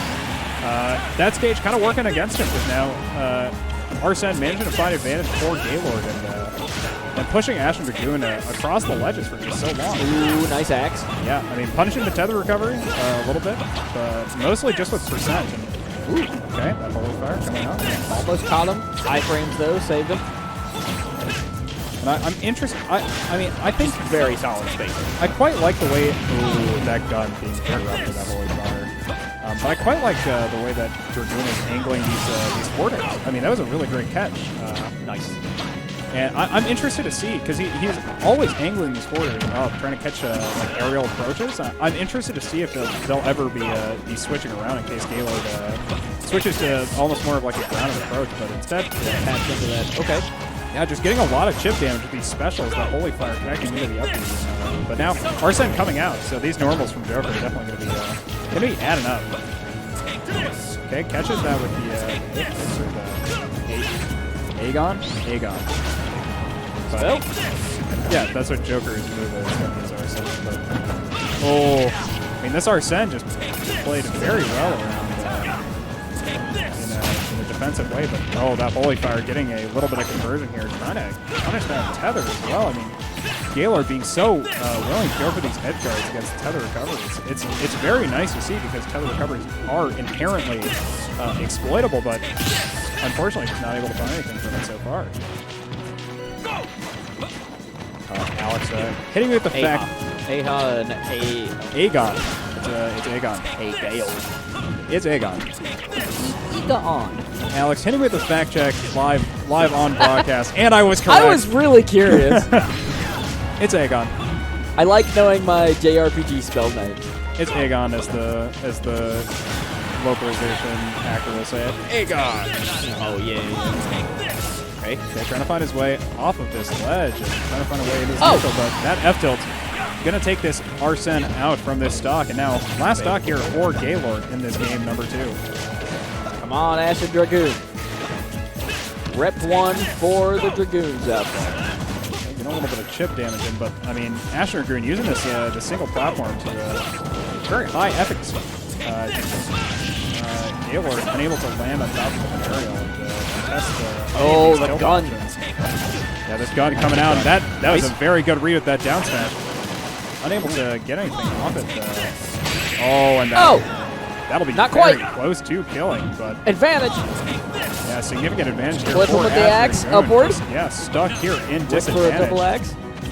No Ashen anymore. Oh, unfortunate that wasn't enough to kill. I mean, he's still a stock ahead, so Dragoon's in a great situation. But Gaylord could make a turnaround, at least on this stock. Yeah, Gaylord trying to find their way back in this deck. Okay. The axe. Okay, back throw. Gonna try to punish this tether, but Dragoon trying to make an approach. another back air. I mean, just more and more percent getting added up. That back air is gonna kill though. 111 here on Gaylord, this Joker. Looking for Ashen, trying to find a way into this set, but catches him. Okay, yeah, that's going to be a read, and this is going to go to game 3. I don't know why I keep saying find a way into this set. It's gotta be he already found a way into this set, game 1, getting a game, so. Yeah. Now it's just being able to now close it's just tied. Now it's just being able to close it, so. Heading into this game number 3, I'm interested to see how this matchup goes. Did you see something fishy about the bracket? He like stopped you there for a second. Yes, but does this work? Hmm? Do we have this working? Wait. Oh no, it doesn't work. I don't know. What'd you push? Mics mute. Because I wanted to mute our mics. Why? Because I wanted to say something off mic. Oh, I can do it for you.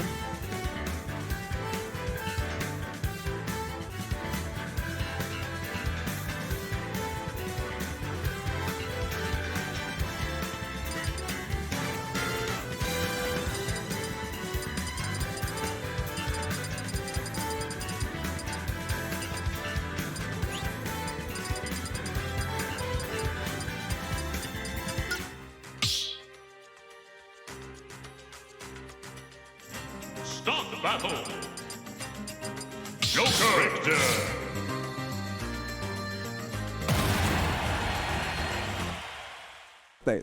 It's Coming into game 3, no character change-ups, no costume change-ups. Just a little bit of ketchup and mustard and class. and headed to Kalos, which I think is a stage that definitely makes sense. I mean, you've got a lot of this open space for walls. Well, you got this open space for Gaylord to get these combos on stage with these long, like, carrying combos across the middle of the stage when Dragoon finds himself with no jump and no hitboxes fast enough to really contest anything from Gaylord. But now, already a slight percent lead here for Ashen, but now combo, but no. Reverse it. Yeah, lands and he hits him with the up B out of shield, but An up B, get off. yeah, very good get off me tool. Eventually will kill as well, so it's really solid. Yeah, I mean, up B out of shield output, but Very smart. another one coming out, and now 74% on this stock. Okay. Gaylord got to find his way in again. Watching out for those Arsens. Fair to face. So far, not able to get anything off of this. But Just a lot of bread and butter projectile spamming once they're off stage, which I totally get. It worked. Just solid Richter play. yeah, very solid Richter play, but very scary for this Joker because he's got to find some way in against this Richter. Not able to find anything so far, even with this first Arsene. So now 120% on this first stock, and he's only halfway to his next Arsene. So I mean, this is going to be a very scary stock, or a very long stock. Really good spacing from Dragoon's side. He's staying just out of reach and then using that whip. I mean, it's working out really well so far. Obviously, a little bit of percent was gained in that last exchange on Gaylord's favor. So we'll see where things kind of turn around. Lots of just full screen back and forth. I think with the first hit of that fair, I almost thought he was going to confirm a kill off of that. Punish the But land. Gaylord doing so well at coming back, using the stage to his advantage just so well. Like, Oh, no. they Oh, just- Dragoon. yeah, I mean, he might just die on this, but no, with the jump, able He's to back. recover, gets on He's stage. back. But, I mean, still, this percent lead has only shrank. Okay, nice. Hits him with Setting the up. F-tilt, but just as we said, that they were even. It becomes Dragoon fan.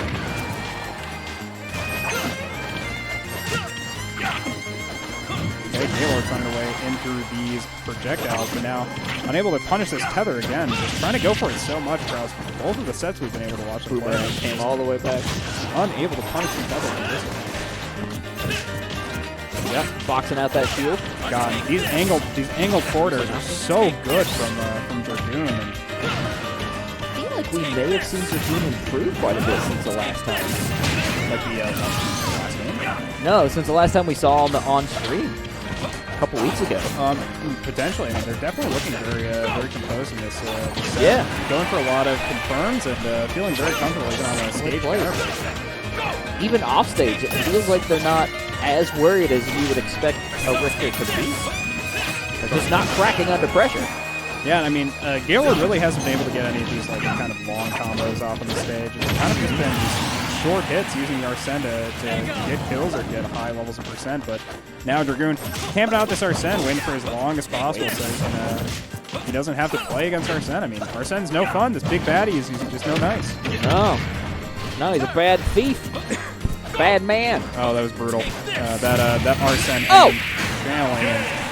That was a up-angled forward smash. Ashen Dragoon takes it. 2-1. Let's go. That was really cool. Yeah, very nice from Ashen Dragoon. Keeping a lot of composure through that second game and in that third as well. Just able to hold a really consistent advantage throughout the entirety of the third game to be able to win. So let's really hear it nice from my fellow Dragoons. Let's face it, everyone loves a Dragoon. You got Kane.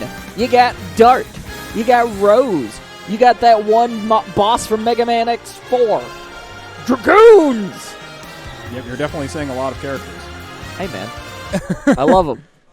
Everybody loves a good Dragoon. I can't deny it. All my Final Fantasy XIV homies, I wish I could join you, but if I did, I would play a Dragoon. Fair enough. Undoubtedly. That was crazy. Yeah, Drip. I 100% agree. That Arsene leaving was really the opposite of clutch. That was possibly the worst timing that could have happened, just right in the middle of a punish. And unfortunately, I mean, Dragoon just managed to get such a huge lead in that last game on Kalos. Even though it was Gaylord's counterpick stage, just not really able to pull too much out of it. And which is a good play, I think. So I think we are going into Hype Too Hard versus Stealth Pilot. We are, yeah. This is I think these two played last time as well, and it was very close. Yeah. Stealth Pilot, I believe, walked away with a victory last time. Oh, he usually does. So he usually does. He's pretty good. This guy's pretty good. That's a good Bowser. Yeah, this guy's freaking good. Hey, Bobby, he's a pretty good kid. Right, Bobby. Hey, Bobby. But yeah, I mean, hey, you boys, get out of my tool shed. I love that stuff. Shit. God, you know they're making a new season of King of the Hill? Is that not crazy? It's like, it's good because King of the Hill is like one of the greatest American sitcoms ever made. It's so funny. But like, weird. Yeah, weird. Have you ever seen the Japanese dub? Apparently it's like super popular in Japan. Yes, I have. It is so funny. I love it. I don't understand why it's so funny.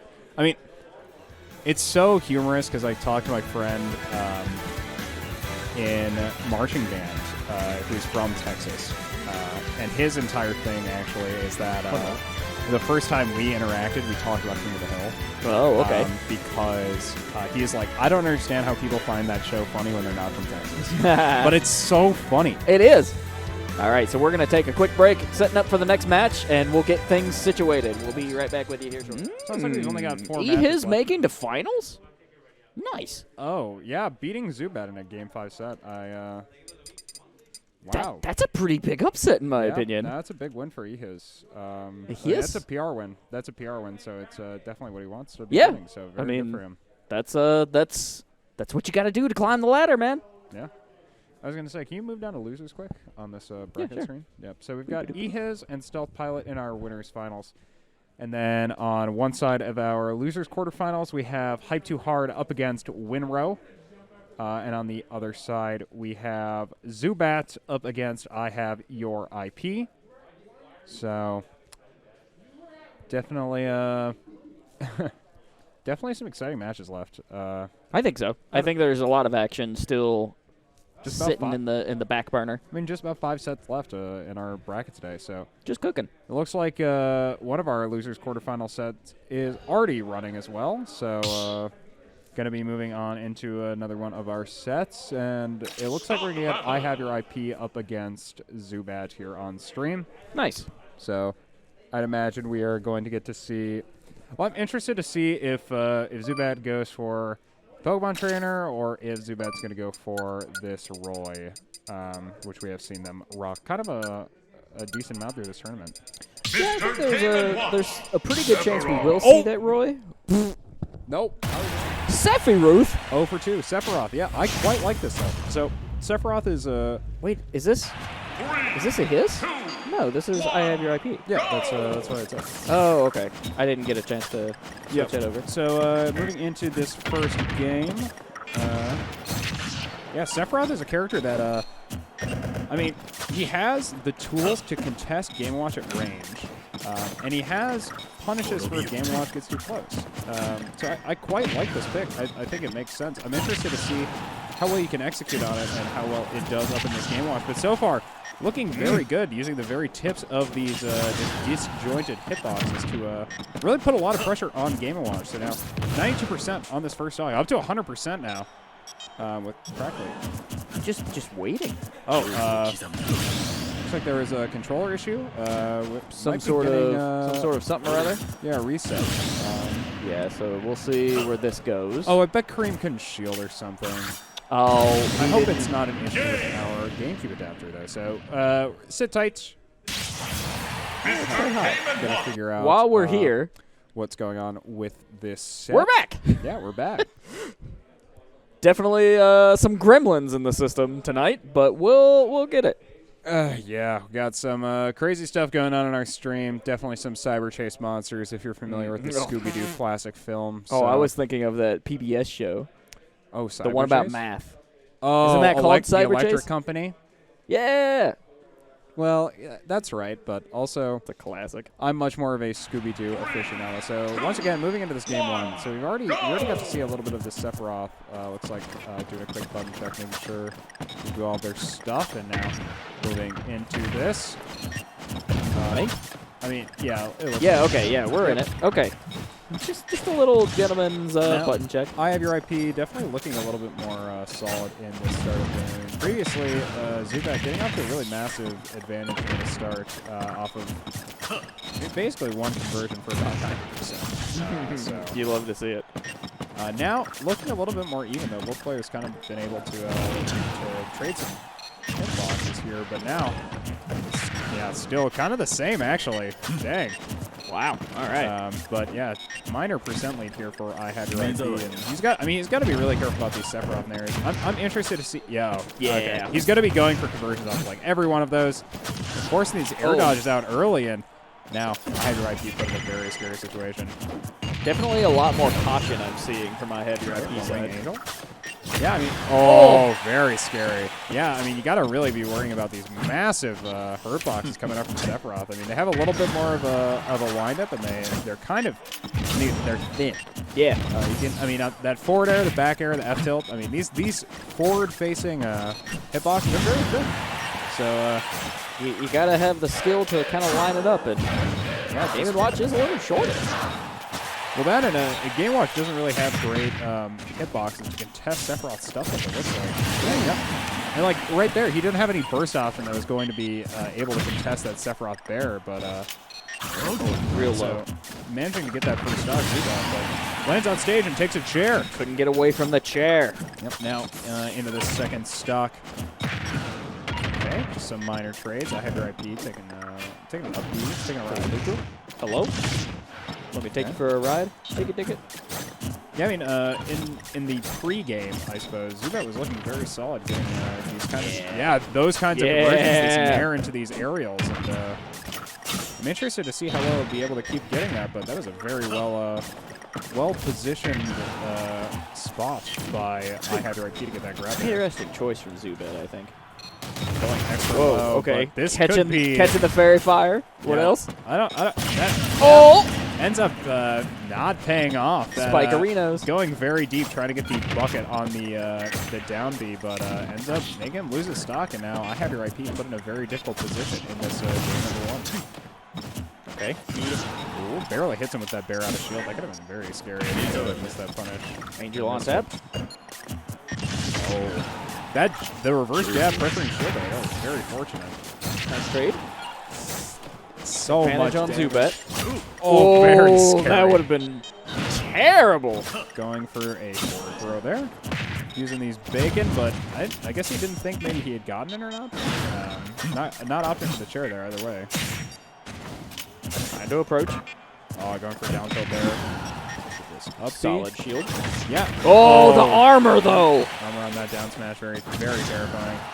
And now, oh boy! Yeah, and I mean, Zubat. I got a lot of respect for Zubat. Something we see a lot are those deep zone aerials to finish these games out. Just knowing exactly where his opponent is going to be looking for their recovery move, and just able to punish it really consistently at the end of games with these drop zone moves. So.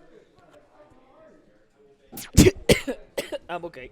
Looking at maybe a controller swap. Interested to see what's going on here. You okay, Alex? Alex is dying on the other side here. Sucked a mouthful of water down the wrong pipe. Oh, they turned music on. Okay. Turning music on. Interested to see what do we got with the big brain plays. Switch it over to a little KK slider. You know, getting their hits. Not picking the music though on the stage pick. Yeah, without Start the battle. Mr. Game & Watch. Sephiroth. This is color interesting. selections. Very interesting, and he's going slow. Wait, Mr. Game & Watch. you swap sides? Why? They just switched some settings. Okay.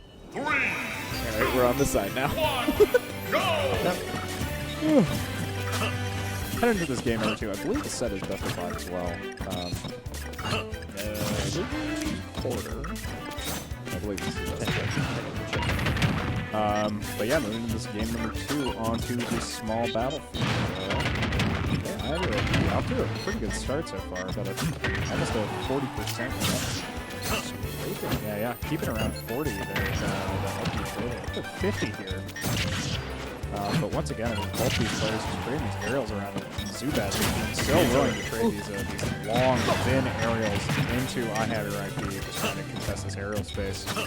Cream definitely feeling probably a little bit more confident here, but here is Zubat just holding ground and playing smart. Cool, calculated villain right now. Yeah, I mean, if I were playing this matchup, which I would never. I would not be playing this matchup. I think I'd be playing the Sephiroth part of this matchup. I mean, for Game Watch, I would definitely be... oh, very nice.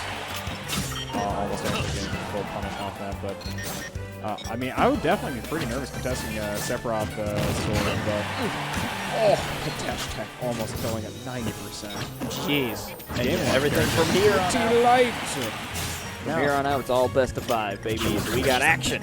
Yeah, now I'm Long sets. Okay, getting with that chair though.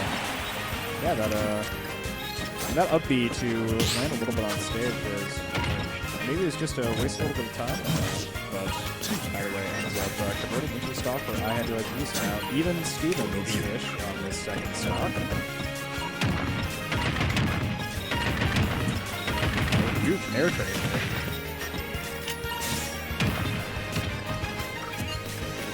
Chair. Chair. Give it to him. Alright, lots of just fishing. Yeah, both players kind of just looking to play out. And it's more turtling because he's using the turtle. Just hoping to catch a straight hit there. Oh, tipper down tilt. Man, just get the kill there. I guess that was some sleeping on the DI. Maybe we were thinking he wasn't going to get hit by that, but either way, IHaveYourIP managed to get that early stock and puts himself in a pretty solid position on this last stock for Zubat. Yeah, they find themselves in a much better spot than the last game. This is kind of the momentum they need to keep a hold of. But Zubat throwing out those big stabs. Not dying though. I mean, that's so huge. Game Watch is such a light character, not dying from that smash tag. But dying that'll for the do next it. one. Yeah. Dying for the next one. Splatter him against the screen. Oh, goes for the grab there. Okay. A little bit of percent with that jab. Jab block. What else you got? No jab blocks. No tech zone. Oh, 3 flames. I was going to try to suck this up, I believe. Yep, gets that full bucket. Uh-oh. Now that could come into play. Yeah, he's just going to be going for some kind of bucket setup potentially, or just trying to get some additional coverage with this bucket. Oh, yep, bucket! Gets it with the reverse bucket. Very nice. Nice. So, yeah, IHaveYourIP. Even out in this game number 2. I mean, he even very close. That down tilt to get that second stock at like the very, very tip percent where he was going to be able to die from that was so crucial for Kareem to be able to win that game. So I think the Zubat Sephiroth was working pretty well though, for the most part, until caught him way off edge with the tilt.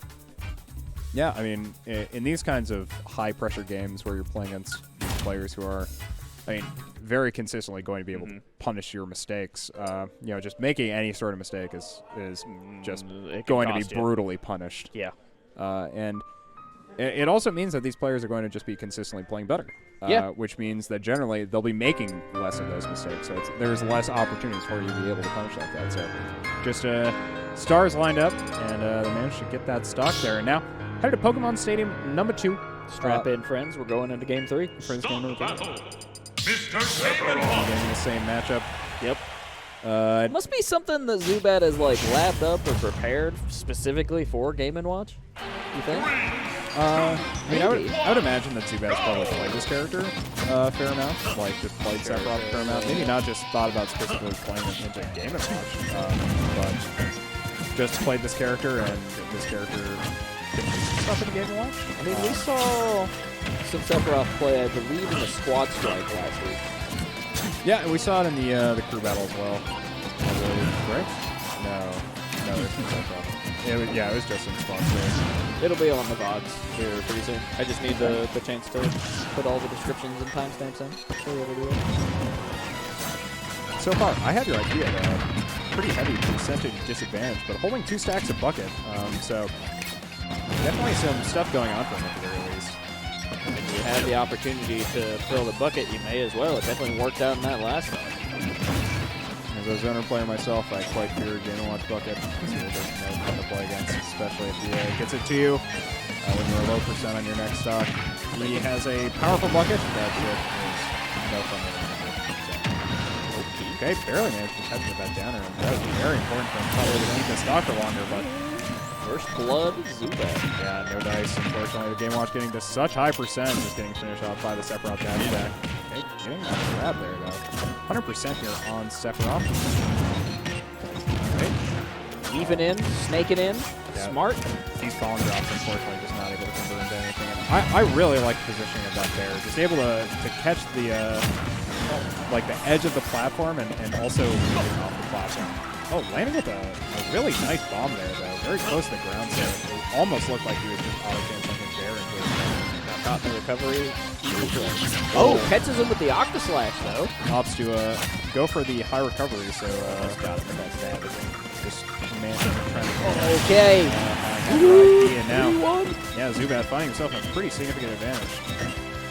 Good bam. All right. Zubat looking for that 3 to death. Ooh, tossed. I thought there was going to be a chair. Coming off stage. Now, you know, I have your IP. A lot of room to crawl to get back in this game, but being very scary as well. Staying on this ledge. Okay. Put some nairs in. Up throw. Couple nair. Get him with the up air. Yeah, I mean, these up airs putting on a really decent amount of percent, but you gotta start making up the stock lead. Oh, reading the up air. Yeah, and I mean, I think it's important that I have your IP is like going to like really contest these startup frames on Sephiroth's animations, because you know, even if he gets outranged, it's just like it's important to know like how far he is able to go in the Sephiroth and when he's able to punish the stuff. Okay, get hit by the up air there. Watch the other up air. Oh! That was slick. Yeah, I mean, Zubat loves really going for those, just going for these really... he anticipated that bomb on approach, too, and moved underneath it. Catches him off stage. Yeah, these heavily, these super aggressive drop zone aerials to finish out these games just shows his confidence as a player and just how willing he is to go for these hard call-outs that he knows are correct. So, you know, a lot of credit to Zubat for some really good play against I agree. Against a IHaveYourIP. But that's not an easy thing to do. IHaveYourIP is a very skilled player. Well, we're not done yet either. No, it's not over. We're best of 5. So counting our Zubats before they get out of the cave a bit, but yep, got to be heading into this Game 4. Stock battle. I, for one, am excited. I got to show you some Twitter stuff later, by the way. Oh, yeah. We did some Evangelion memeing. Oh, I did see that, TacTac. yeah. Some good stuff. The elevator incident here across the Freezie Fridays number 11. But now back here on the small battlefield. All right, going to be seeing if Cream can find a win. A little bit of magic, but catches him on the tail end of that animation. Yeah, now a big percent conversion here. 56% at the very least. Oh, wow. Up to 74. That up tilt catching the land and topping him up. Oh, wow. Up tilt again. Man, I mean, I have your RP kind of locking in right now. This is a move we've actually talked about in stream before, and its viability. Because normally Game Watch up tilt is not a move you necessarily see very often, but it does cover both sides. It pops up a very good angle for further follow-ups in the air, and it really worked out in that stock. yeah, I mean, just able to get so much percent, eventually just able to hit him with a long cut smash on the ground, but now 100% here on this first stock for IHaveYourIP up against Zubat, 0% on his second stock. Okay, gonna get on this grab, 20% to 30. Great. As well. IHaveYourIP. Okay, throw out this bomb, but like Reflect. Send him over here. A little bit of advantage. just one bacon getting reflected. Okay. Turtle. Oh, getting that jump caught, but barely Coming not in killing. for it. Oh, Now recovering. nasty. Getting caught by that down air hitbox, just very massive with the Sephiroth big sword, because I know Masamune. names. Masamune, thank you. Yes, sir. Yeah, my man again. My man. You know what Cloud Sword is called? Other than just the Buster sword. Nah, you're right. That's it. Do you know what his best weapon is called? At least in the original Final Fantasy VII, it's the ultimate one. She is an 11. It's purple. Going for the chair punish there. Oh, Zubat! Wow, the fact that was able to kill was absolutely Whoa. dirty. Oh my god, that was back throw, back air, and that killed. That must have been some sussy eye. That must have been. Listen, that was pretty sussy, bro. Damn. Yikes. We're All still right. even, though. Yeah, literally even. Yeah, last stock apiece here. Okay. Zubat takes it. He wins the set. Another victory, another step closer to the grand finals. Yeah, not the goal for IHaveYourIP, though. Looking to knock Zubat out and continue his way on in this bracket. Yeah. I mean, first this set and then this bracket. Neutral air. Looking for the range. Dash attack. Oh, coming in. He anticipated it. He's like, no, come get me. Oh! There it is, barely making coming it back. back. Must have been a misinput near the bottom into that hammer. But now he knows that he can potentially throw a 9 now because his last hammer wasn't a 9. So this next hammer is guaranteed to potentially be a 9. Oh, it's guaranteed to potentially. I love those odds. Let's bank on him. Okay. No promise this guy's gonna go for a 9, of course. But I personally don't think Kareem's gonna go for a 9. I feel like right now of the stage. it's real scary for Kareem. Oh, watch the sword. Oh, going in. Ooh.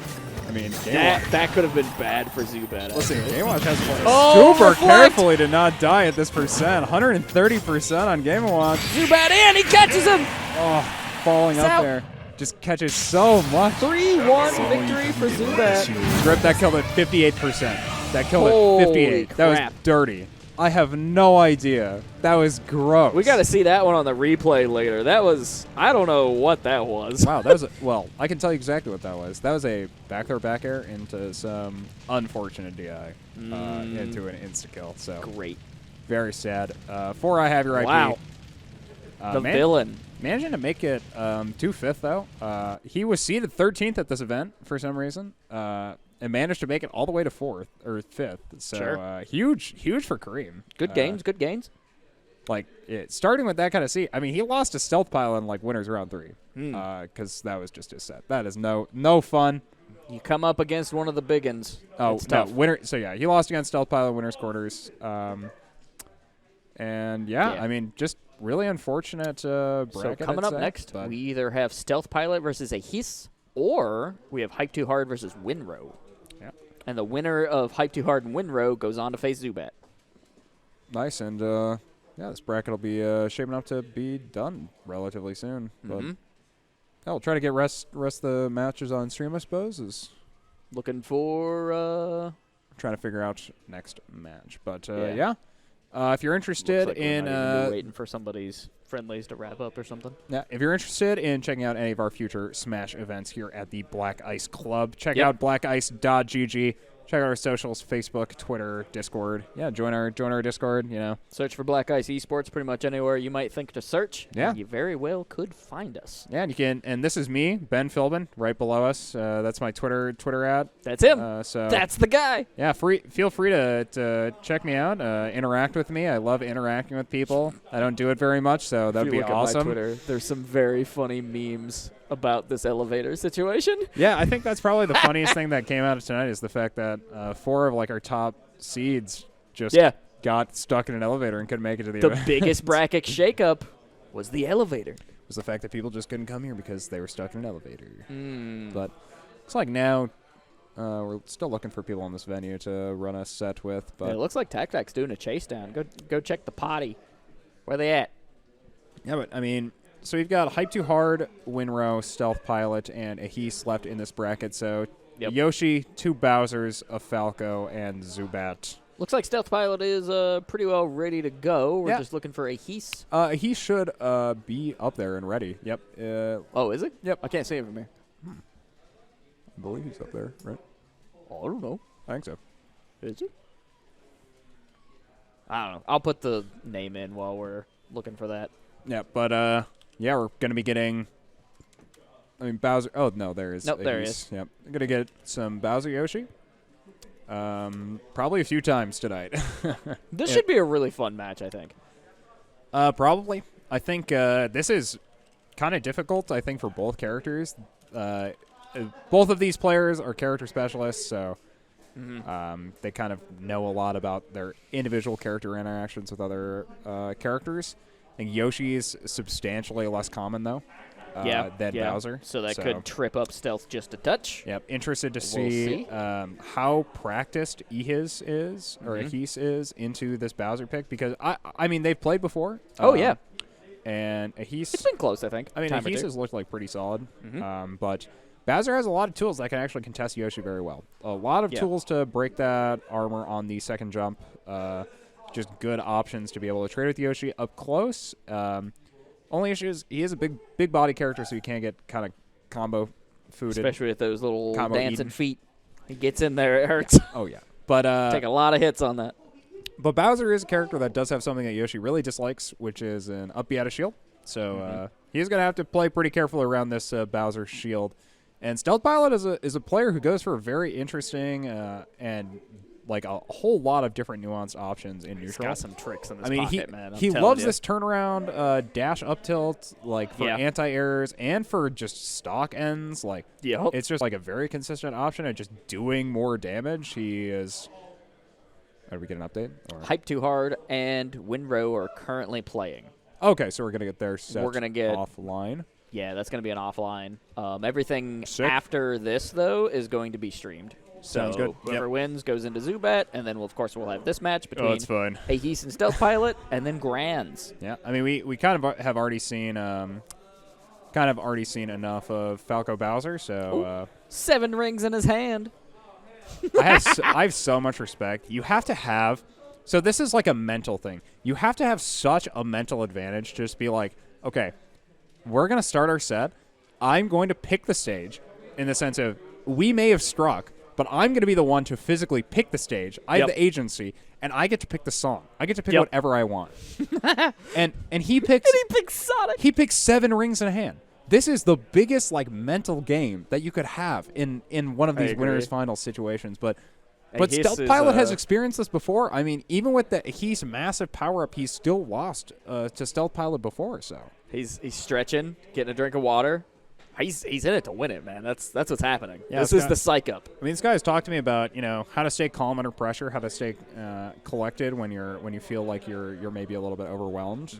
Just advising me to ingest some natural sugar, do a little bit of blood exercise, get your blood flowing, and control your breathing. So this is a guy who's clearly no stranger to stresses and no stranger to pressure. So I'm interested to see how he performs in this set up against Stealth Pilot. To a big stressor. He looks like Blue, and he's a big King Koopa. got the blue matchup on the screen today. Yeah, a little. And blue his Bowser, and a blue little Yoshi, and a blue egg. Yeah. And they wear blue shoes. Maybe They're not wearing blue shoes. They got yellow soles. But yeah, into this game 1, so far, Stealth Pilot off to a pretty substantial advantage. Oh. I feel like that's a really good move against the Bowser. Whoa! Whoa! I mean, I love how ballsy he's willing to play, but yeah, you see that up out of shield just helps stop a little bit of that aggression if he's pulls the Yoshi out of there. A little bit too much on that shield. But smart. Oh, damn. Yeah, and that's a big hit. I mean, trading with that move is so good because Yoshi Downer is a huge multi-hit, so if you manage just to trade single hitboxes with it, you always come out on top. So opting to trade with the up air there, just so massive. And now up to, I mean, a 60% lead here for Bowser. A little bit of jab action. Watching that drop.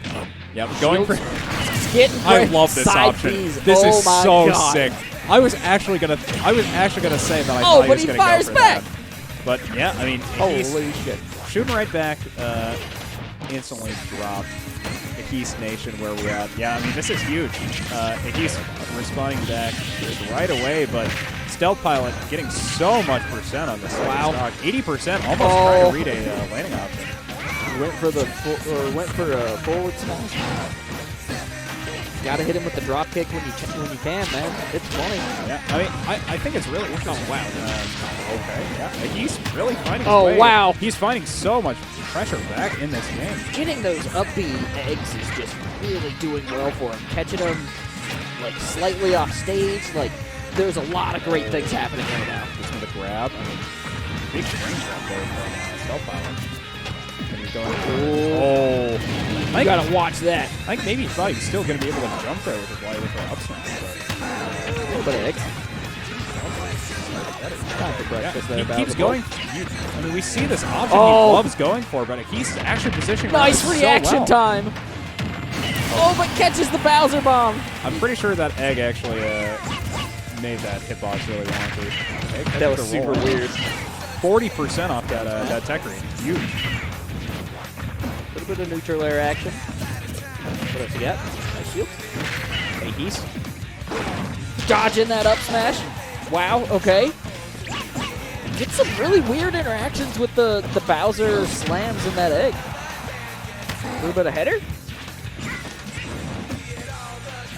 Oh, some of these squealing right now about this elevator story. I was going to say, we have elevator heresy in this chat. Oh, he stays alive. Yeah, taking that second stock. Watch that Bowser bomb. 21%. 110 now off of forward throw.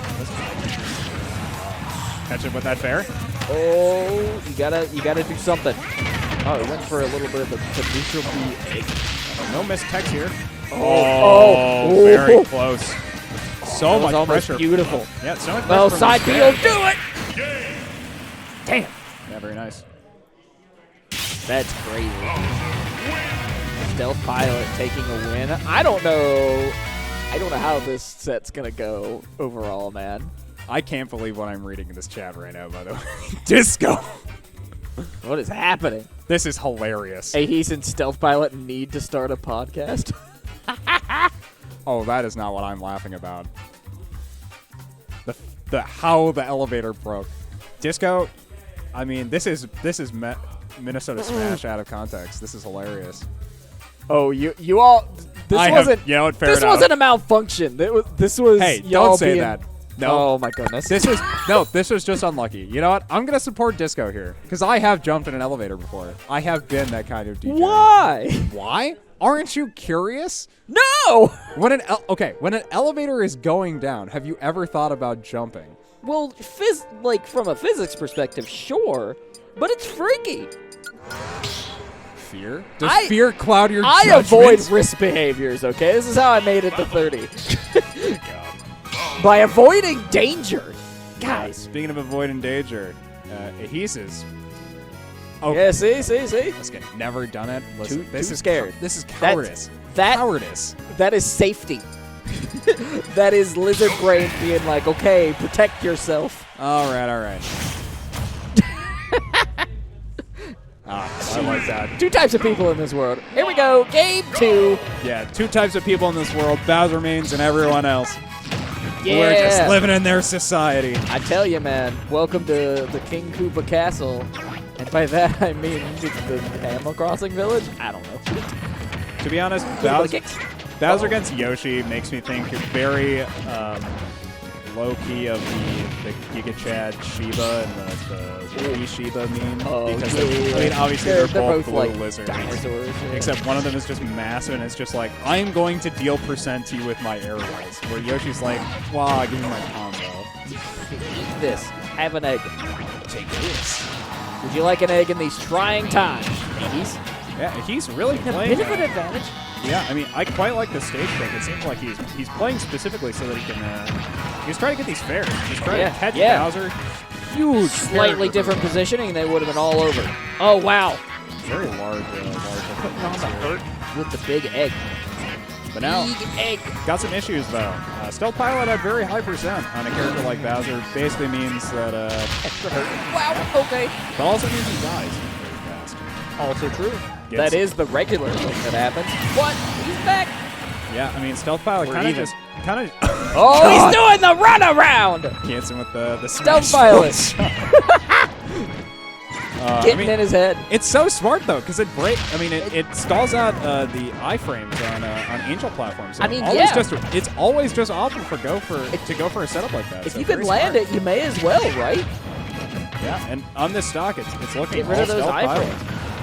Oh, that bear. I mean, just positioning so well, just strafing with these aerials, trying to keep on the very edge of Ehis' range. Nice shield. Going for the side B is the punish as well, just so much percent. Slam him and toss him.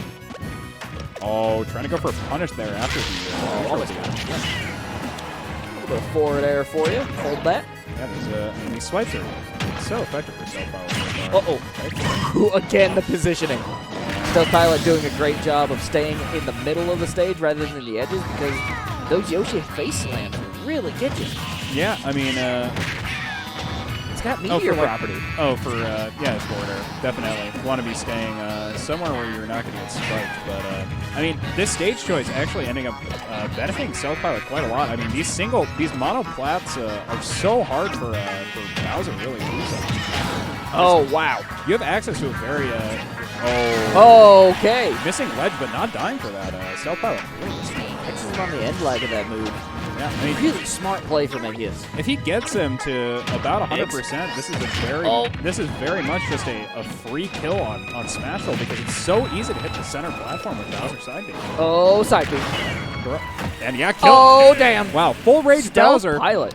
That kills from 80%. He's really putting in a lot of effort to try to put some chips in the old Bowser armor. Yeah, don't mean to be rude, but maybe he should have put more effort into DIing that last one. Okay. But we live and learn. I was going to say, I feel like that was very easily DIable to live, but I could be wrong. This is what the nerds at NASA are for. Yeah. Not me, I'm a presenter. Yeah, determining directional influence. I make big noise when things happen. Oh, the opening to Smash Bros. Mainly? Yeah, that's such a great song. I know, right? No, okay, going for targets. So optimal, actually going optimal. He's ascending to his third power up. Rather than the 7 rings in hand, he just ascends straight to the target's music. Hit him with the third impact, Ehis. Let's see it. That's an Evangelion day, man. Leave me alone. Stop this. You don't want that, though. You don't want that. All I want is Evangelion references.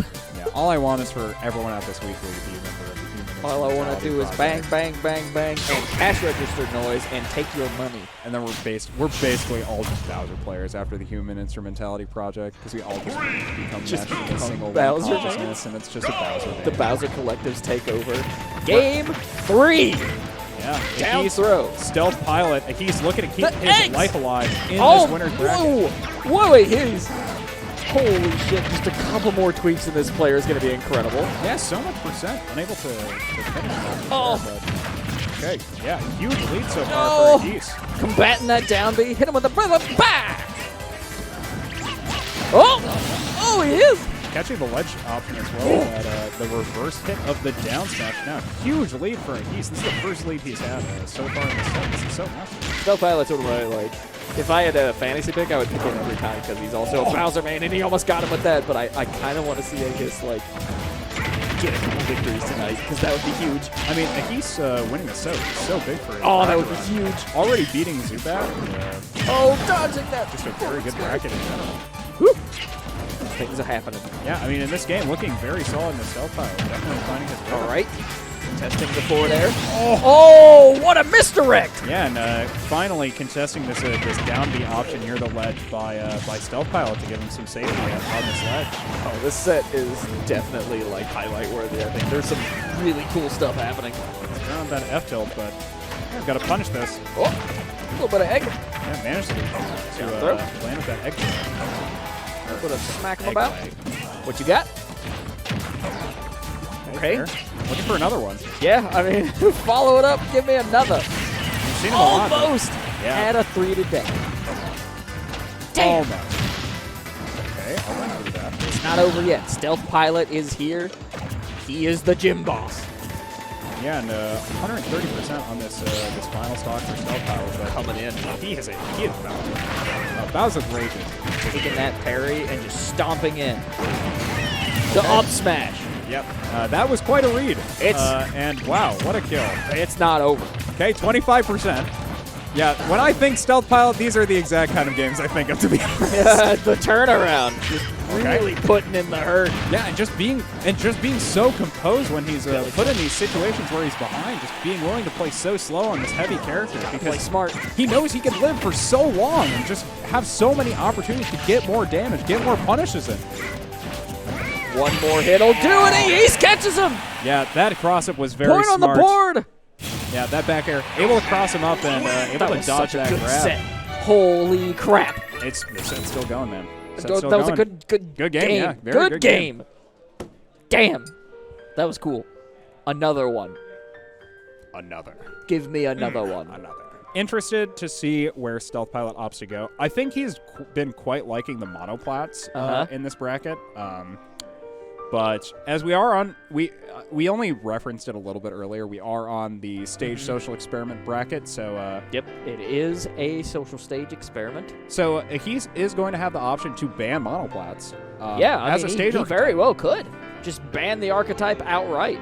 He did opt to go there and lost on the stages. I think they're very Bowser favorite. I think monoplats and biplats are two really solid stages for Bowser. I can see that. I mean, the monoplat, you have a very large center platform that you're able to really consistently get the side B conversions off when your opponent is at high percent.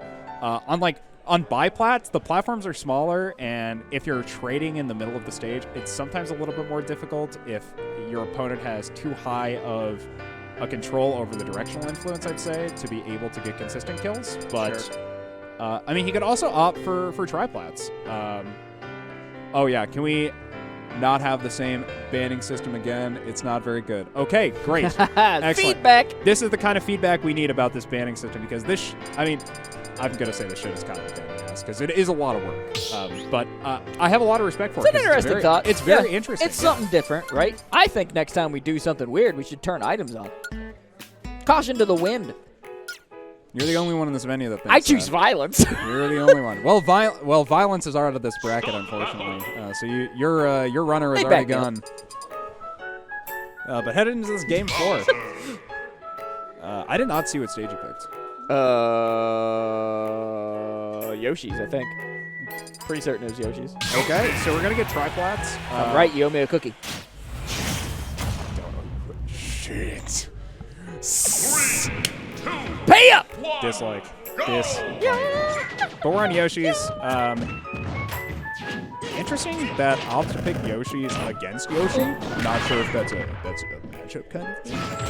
But triplats, I think, are also, I mean, very doable for Bowser. It's mostly just for his confirms, though. I don't know how well he can actually like exploit sharking on top platform or how well he can camp from there. So interested to see how Stealth Pilot kind of approaches playing on his counterpick stage. But so far, just been very slow gameplay, forcing these approaches from Yoshi since he's behind. I quite like this from Stealth Pilot, just being willing to play slow around his projectiles. Yeah, it's going to be weird because typically Ehis is liking to cap these projectiles out at a distance, but he's kind of being forced to roll them in the bottom section of the stage because of all these just platforms in the way. So it's a weird choice from him, in my opinion. And that was just brutal. That hurts. I mean, on triplats, you have 3 platforms you gotta go for. Okay, a little bit of tail action though. Yeah, but you're playing against Yoshi on Yoshi, so he's gonna take you out the top. No fun, unfortunately. Damn. Up you out of shield. And You can't blink on this one. taking percent response, but that could have been bad. yeah, going for a hard read Yoshi there on bomb? the top platform. Dropping through the platform. Okay, Footstool. that footstool gets Kind of himself. resets us back into neutral. Okay, I I quite liked it when Stealth Pilot was playing very slow. Yeah. Just waiting for Now he's just trying to catch him. waiting for Yoshi to be forced to approach. But now definitely playing much higher tempo. Okay, good flame breath gets a lot of percent. Ooh, nice roll. No Dodges side B. that side B. Egg. Back throw. Oh, I guess he looked for a waveland at the top left here, I guess, to try to better pressure Coming in. options from Ehis to return to the stage. That was really smart, but unfortunately missed it. Recovery there. Catches him with the up tilt. Yep. That up tilt goes so hard. That's real for good. stealth tilt. Stealth tilt. That tilt. What did he tilt?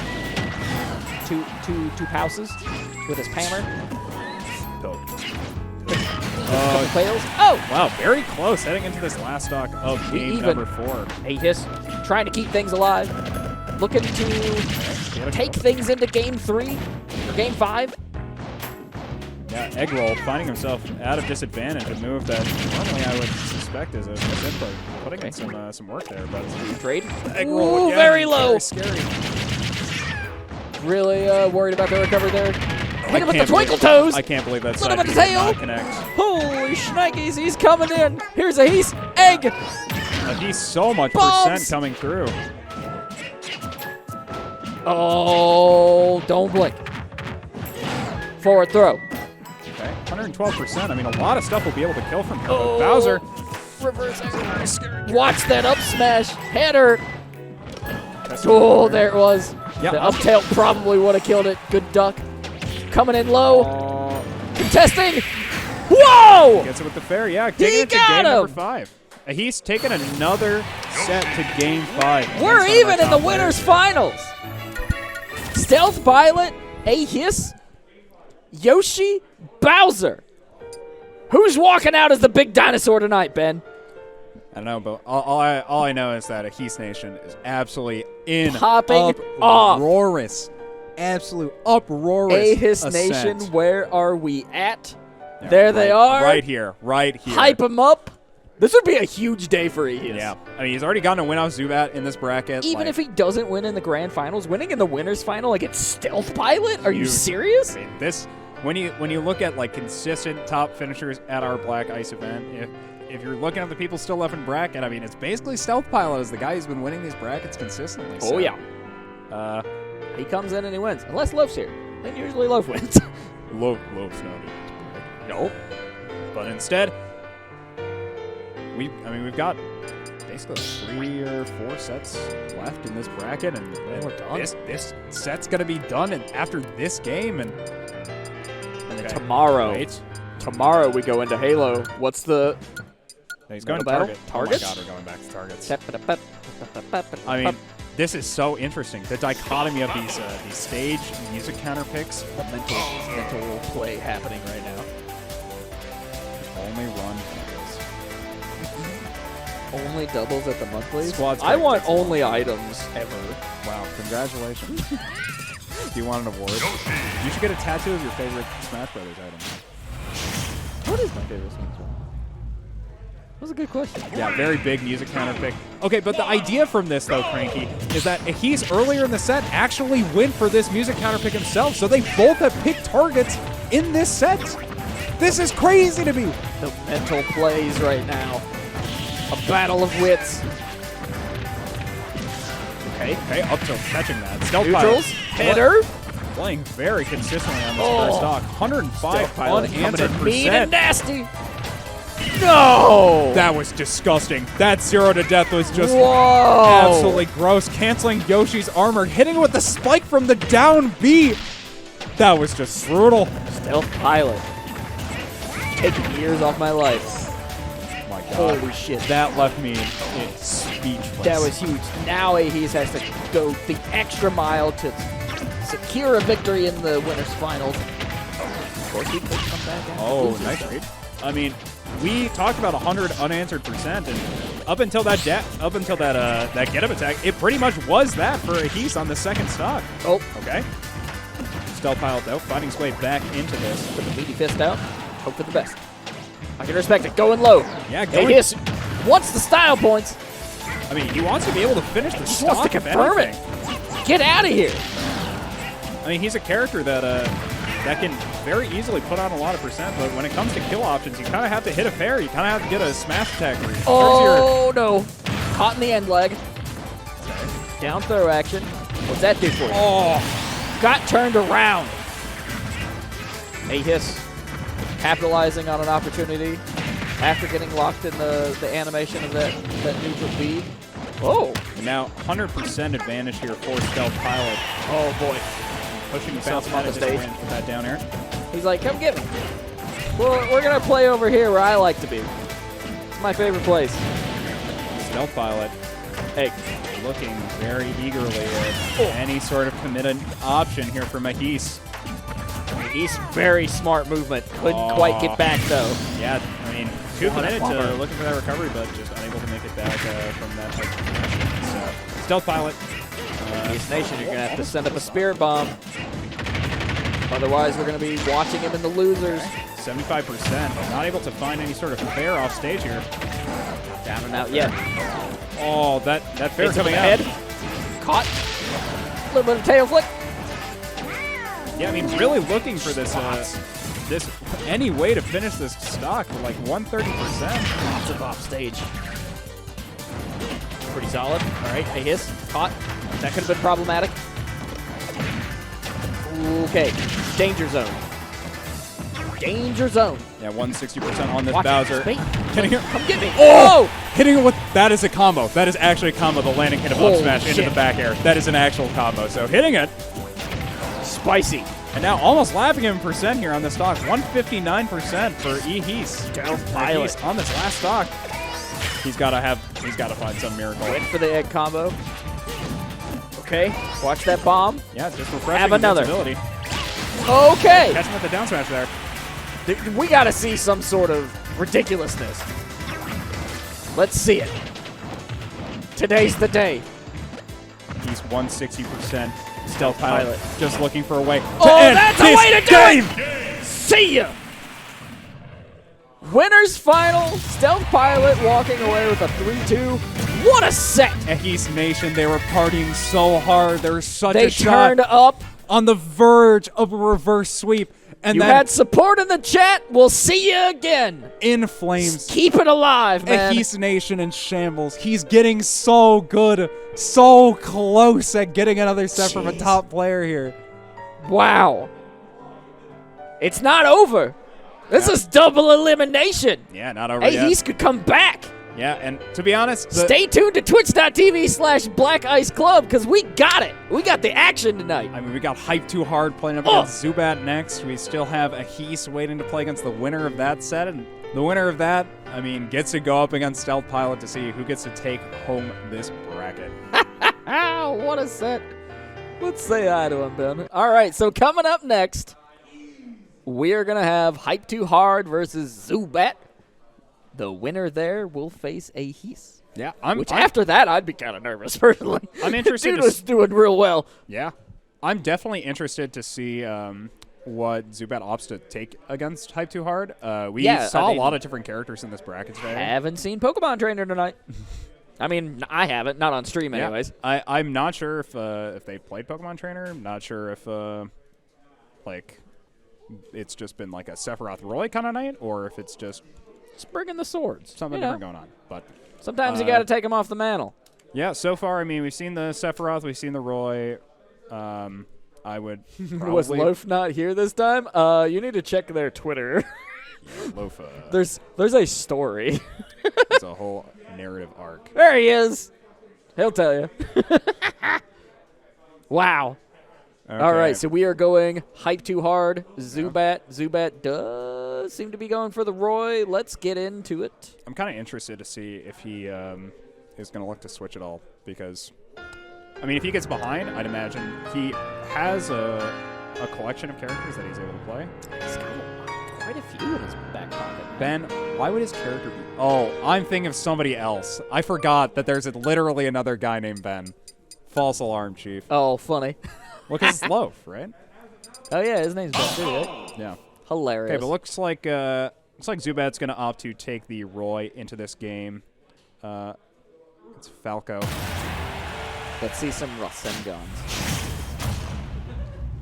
I don't like any of this Naruto in this chat. Okay, heading to this game number 1. Zubat hyped too hard. Falco up against the Roy. Thing here. We are in losers semifinal. Oh, hits it with the reverse up air, able to get a little bit more percent off that. And that's a full stock off that, actually. Shit. Hyped too hard, my guess. That was quick. Thinking he maybe was able to get his jump back off stage, but no. Roy is so fast.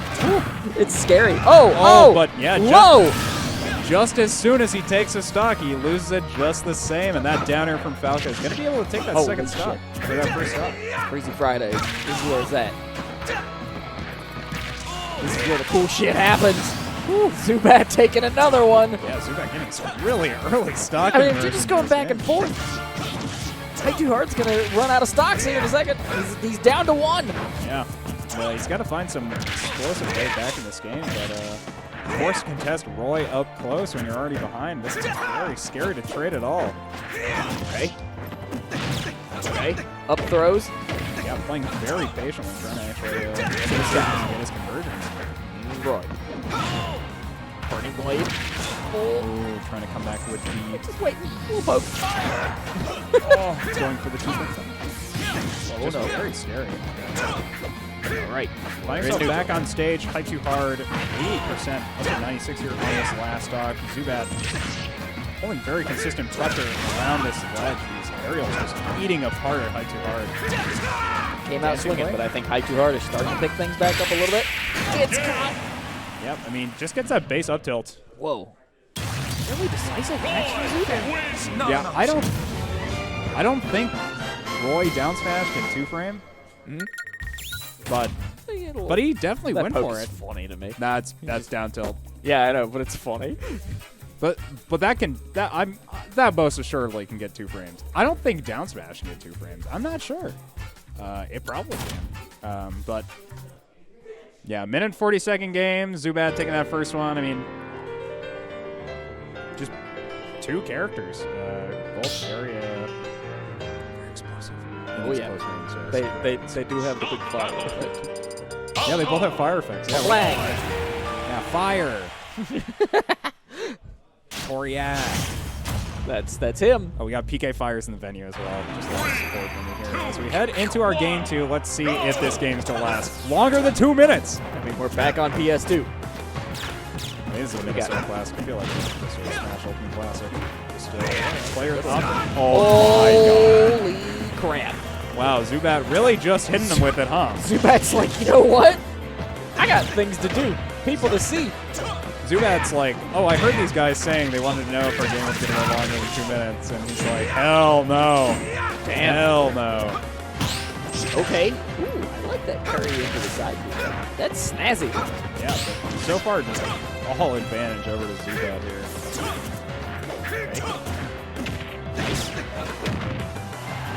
Little grab. Got off stage, but able to get that punish on the just missing recovery.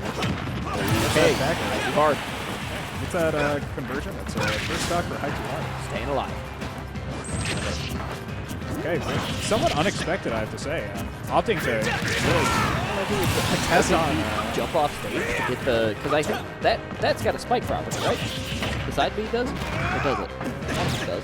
Oh, it has a spike property on it, yes, okay. But I was more intrigued because it was a very very unsafe option in the sense that you could have just shielded it into just Roy F tilt, yeah. Just kind of went back with it again.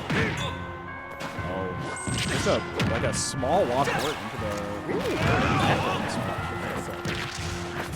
Interesting choice. Going for some kind of way to finish the stock, and Hype Too Hard finds it. What you got? Seal a stock, sitting at 103. Yeah, but I mean, both players now in their last stock. Hype Too Hard, look for something explosive to try to put himself into this game, put himself in a winning position, but now finds himself caught off stage again. Tossed about on the left side. And still coming back. What? No defensive option. Just letting him come back. Yeah, I mean, I don't know what's up with that. Oh. He catches him though. Yeah, going out a little bit too deep with that fair. I mean, I have a lot of respect for that. No, it's basically just like it's like flying into free percent potential. Sure. You go for these side Bs, and if your opponent reads that you're gonna side B, like they just hold shield. And, I mean, imagine you could drop shield, then go for a jab back air into this Falco to kill him in, you know, above about 80% or 80% higher.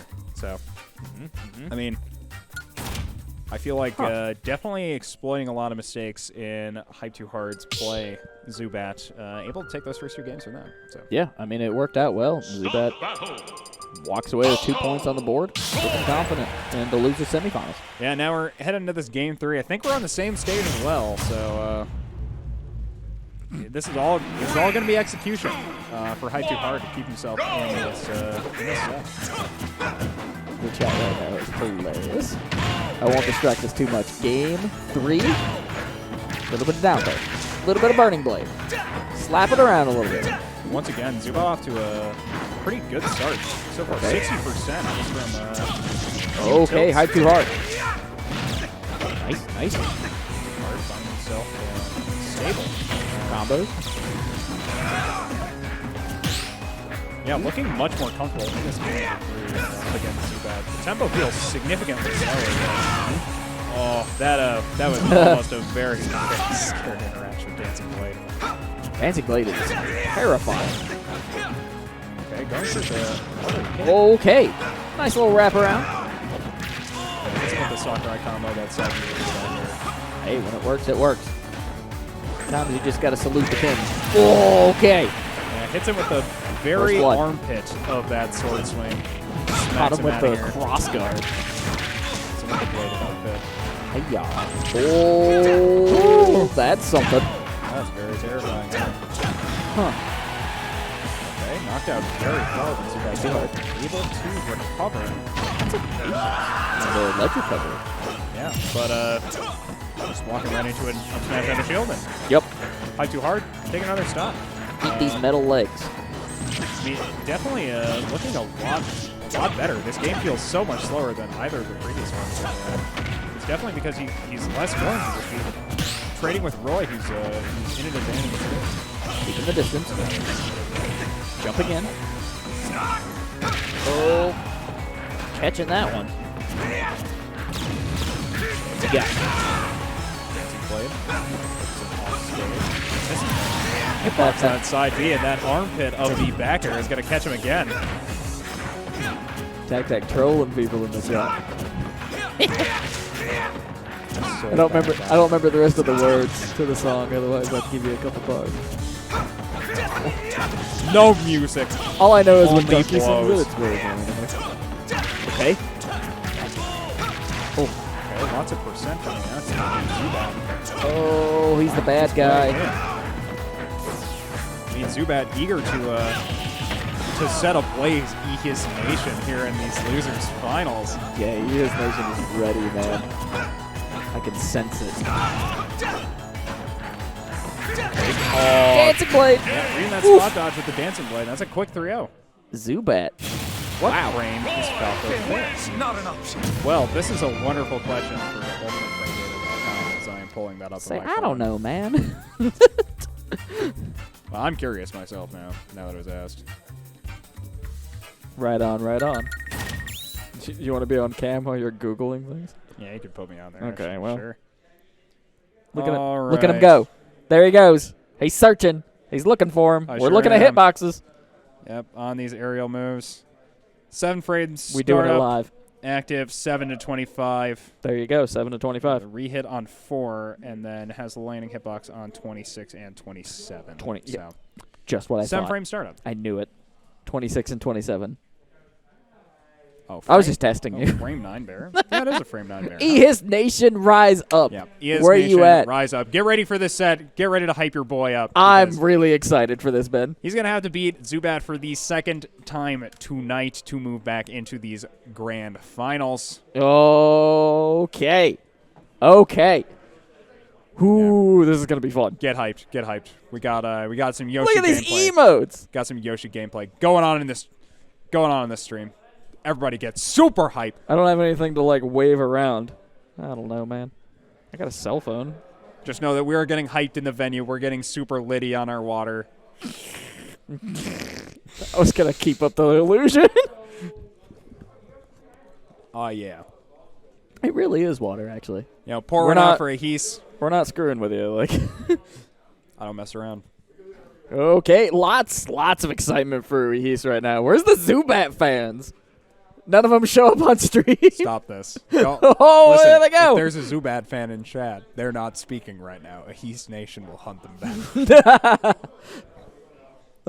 Man. Ehis Nation just brutal. These guys are fanatics. Go. Losers. Finals. Yeah. I always forget to do that. One of these days I'll get it. Yeah, Zubat Ehis. First game here, town and city. Yeah. Our 10 band stage list On the Roy. Start this set off. Clearly, we just end up at the Animal Crossing. You know, sometimes you just gotta hang out with little buddies. All right. So far, both players pretty even percents. Yeah, not a back and forth. Not really nothing too crazy quite yet. Interesting trade there. What you got? Yeah, but both these players really just opting into these trades. Okay. F smash. Coming down low. Up deep. What you got? For a grab. Nothing. A lot of just pokes. Yeah, Zubat's just trying to find Who's got it? any way he'd be able to get more damage on his position. So far, everything is looking consistent. Yeah, I mean, both players are just really not giving an inch. Nice catch on the Zubat. big Zubat takes first blood. I mean, that boost F tilt definitely paying dividends off right there. He's been using it for crit. I mean, all the sets we've been able to see this Roy, this boost F tilt has been looking good. Hey, hiss. What you got, man? Answering back, though, only 50% on the second stock for him. What you got? Take him out. 9% onto Zubat now. 76 on Ehis. Trying to find his way into this stock. Okay. Dancing Blade. That hurts. Yeah, that mistech definitely hits him pretty rough, as that's no more stock here for Ehis. Last stock of this first game for the Yoshi. Ehis Nation, I'm going to need you to turn up just a touch more. Keep it going. Chill. Chill, Ehis Nation. Chill. Now we need all the energy we can get. I want to see this dude win, honestly. I think it'd be exceptionally entertaining. Well, it's Ehis Nation versus the Zubat one-man army. 56% on this last stock for Ehis, but growing percent. Oh, trying to get a Dancing Blade off of that jab, but unfortunately not able to convert it. Good catch. We're going for the forward throw. Oh. Off stage. Loves that egg lay into just extra percent combo. It's a cool combo. Oh, the Jair. Oh. Hits him with the Jair. Here comes the Steel Jair. Zubat takes game one. It's not over until it's over, Ehis Nation. Today's the day. Yeah, Zubat looking very good, though. I agree. Yeah, Zubat's looking real good. Silver let's be real. PC arriving just in time so we can complain and tell everyone that we are going to be running a poll at some point in either Discord or in our physical venue on if we are going to be banning Silver PC from our chat. It was requested in the past, so we are going to be running the poll. Crom is cooler. When is Lynn? That's my question. When is Lynn? When is Lynn? Not here. Probably never. That's fine. But yeah, that was, pretty convincing first game from Zubat. Just lots of trading hitboxes. Yeah. These really close, Ehis these close skirmishes. and Zubat are really trying to determine the stage selection. So right now, you can tell Ehis is This is so funny. thinking, pondering. It is so funny to me thinking about how our stage list works. Because it's very complicated for this event, I gotta say. But definitely like the stage list impacting what people are actually picking. So it's not just it's not just PS2 every game. Even though in Minnesota, that's well, even though the last time we got was literally PS2. I was just thinking how we need to put together like a little video essay about what it means. Like, what's the unique flavor of being a Minnesota Smash player? And we need to just be like, gentlemen's PS2.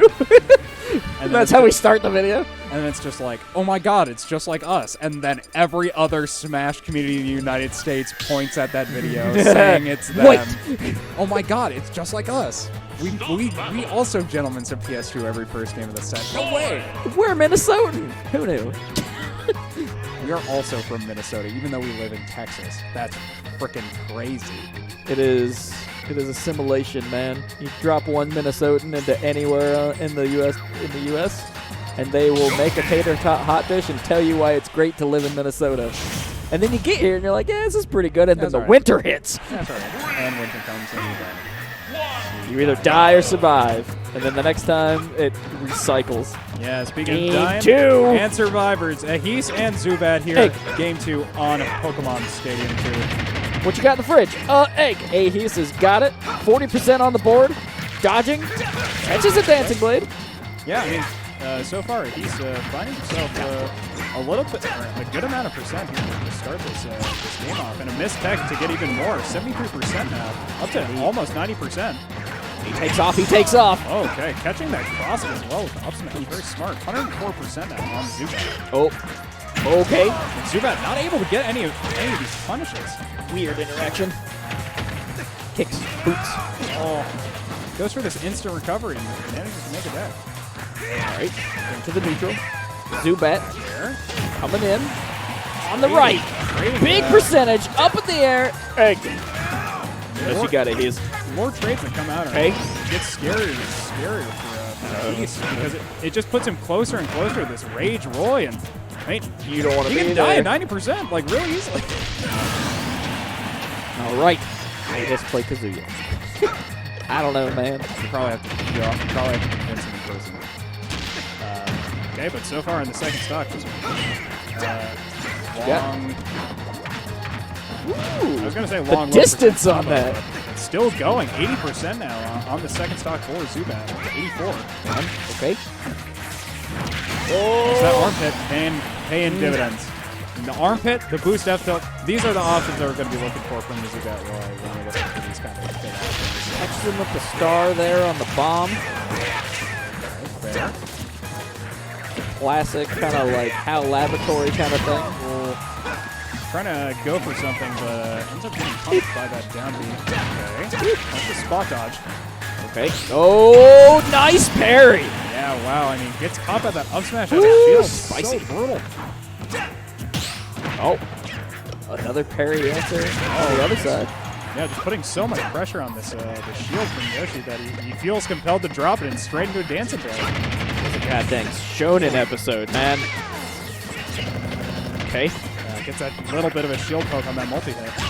Ooh, wait, his. Oh, the. Oh, wow. Yeah, that drift back. I mean, Zubat just being afraid of getting spiked by that bear. We're even. A little bit back. Hey, he's took game. Well, he's took their last set, so we should definitely consider this matchup to be just about even in terms of the player matchup at the very least. Yeah, I can feel that. And then, whoever wins this steps into Pilot. the arena with Stealth Pilot, baby. King Koopa. Yeah. And it's looking good for Ehis. I mean, that last game was good set. Very much a stomp when it came down to pressure. Just being able to get so many of these staying on top. I'd say mid-size percentage conversions off of these dares, just catching Roy falling with aerials, and just able to get that game. Waiting for a little bit of lag there to stack some board. Going to house preview. House preview. I don't really like this song on the stage personally. I always choose KK Rider. I'm normal. KK Rider is a great song. Wait a second. This is a pick that I didn't see coming, but it makes a lot of sense. Yeah? Yoshi's a character that's going to have to contest Cloud on a shield, And he's going to have to contest these Buster Sword ranges. So, interested to see. Beam? Yeah, okay. Up he had a shield. Yep, that's the reason he picked it, by the way. That's a solid choice. I mean, this Buster Sword also. Oh, he's dead. Uh-oh. Whoa, no, he's fine. Egg. Woo. Okay. A little bit of up air. He's just trying to get his groove. Here's the thing. He's trying to figure it out. Switching into the cloud. Start this. Big swing and a miss on the cross slash limit. Okay, but managing to get a lot of percent so far, keeping it very even against Ehis while he is warming up. Okay, good percent with that forward air. Another one. And getting the spike. Oh, damn. Yeah, this, I mean, just the cloud switch. He gives himself a larger disjointed hitbox. Nice, though. Puts himself at further disadvantage when he is stuck off stage. So now pretty even on these second stocks. Few things hit harder than a Yoshi forward air spike. Oh, up the out of shield. Yeah. Into the up air. I mean, I love combo this starters. Option. I mean, it's not as much of a combo starter as it is just a just positioning tool, I guess. Yeah, puts them in a position where they can where they can receive follow-up, but it's just not necessarily true. Catching a little bit more frames there, that parry. Getting in. Yeah, and Zubat managed to find himself in the advantage, even though they traded those first stocks pretty evenly. Rolling through. I gotta say, the other night I spent some time with the Final Fantasy VII DLC finally. Good stuff. I love you. She's a cool ninja. Good to hear. And Cloud is on the screen currently. That's him. These are the dots I have connected. Trying to recover here, but okay. Just getting sought out by that Yoshi fair. Big percent, but still a stock behind. Oh, predicting the roll behind as well. Oh, caught him. And doing it again, getting him with that up smash, just knowing Ehis loves to roll away. We're even. Nice parries. Okay, up B, no shield come out there either. Okay, so much damage coming out of this. A little bit of, hey. No jump? Oh, no. Wow, very well done by Zubat. Switching that Cloud, definitely, I would say, a preferable matchup against Yoshi. It worked really well. Yeah, you have a longer disjointed hitbox to contest Yoshi hitboxes with. Okay. You know, Yoshi doesn't really have any sort of disjoint, just kind of, they have the They're very straightforward. Yeah. Fair character, very fair character. Yeah. And so Cloud, having super long disjoint, just able to really hard contest this Yoshi and put a lot of pressure on. So now really kind of changed the game up. Headed to this game 4 here on match point in favor of Zubat. We're going to be looking at this stage selection here from Ehis. Last time, Ehis was up 2 stocks to 1. Was that last game? Oh, so he won that game, Disco. And then it went to the next game. Yep. And Zubat switched to Cloud, and it went way different. Oh yeah, fairly even, and now that Cloud was looking pretty great. Now it looks like we're gonna get the Cloud again here on Pokemon Stadium 2, experiencing the Team Galactic battle. Hey, here. it's a part of the Minnesota flavor, man. I'm telling you. This is a thing that only Minnesotans would pick. Scientifically proven. Where's Thor? Is Thor in chat? I don't know, man. So, I don't know very much about Zubat. I'm guessing that this is not a common pick for Zubat, but, you know, picking a good character, I have to say. Just toss him up, man. Slap him with that big piece of metal. Puts himself at a disadvantage with that up B, using it mid-air to just get himself limit break. A less precarious position. Oh, the egg interrupted it. Smart play from Ehis. Firing back. And that mistech was very brutal. Carried him over to the left side of the stage, back to the right. That was him walking in with that bear, and both players looking on relatively even percent. Man, Zubat was like one move away to just making a sick, nasty play earlier. Yeah, but now limit back on this deck. I'm interested to see. Oh, nice!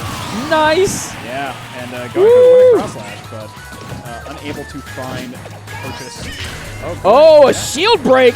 It's going to be a kill, but it'll be a good amount of percent. I mean, yeah, it's freebies. Yeah, 68% off that shield break. Pretty huge. Yeah. Into 82 off of a missed tech here on Pokemon Stadium. Oh, yeah. Damn! Quick bear into the up smash. Get Wait a minute. Stock here for Ehis. That's, I mean, just when we thought the Cloud was like a decisive pick. Yeah, when really Ehis comes back. and when really it was made to the stage. Yeah, you think? Both times on Pokemon Stadium, Ehis flying to such Maybe huge just has advantages. more practice on this stage or something. Okay. I don't know. Yo, everyone plays on the stage probably about that. What if he's at home just like labbing out PS2 Yoshi deck? You never know. I suppose you're correct. Oh, boots. Could be a kill. Dash. Oh, goodness. Oh, okay. What you got? Nice.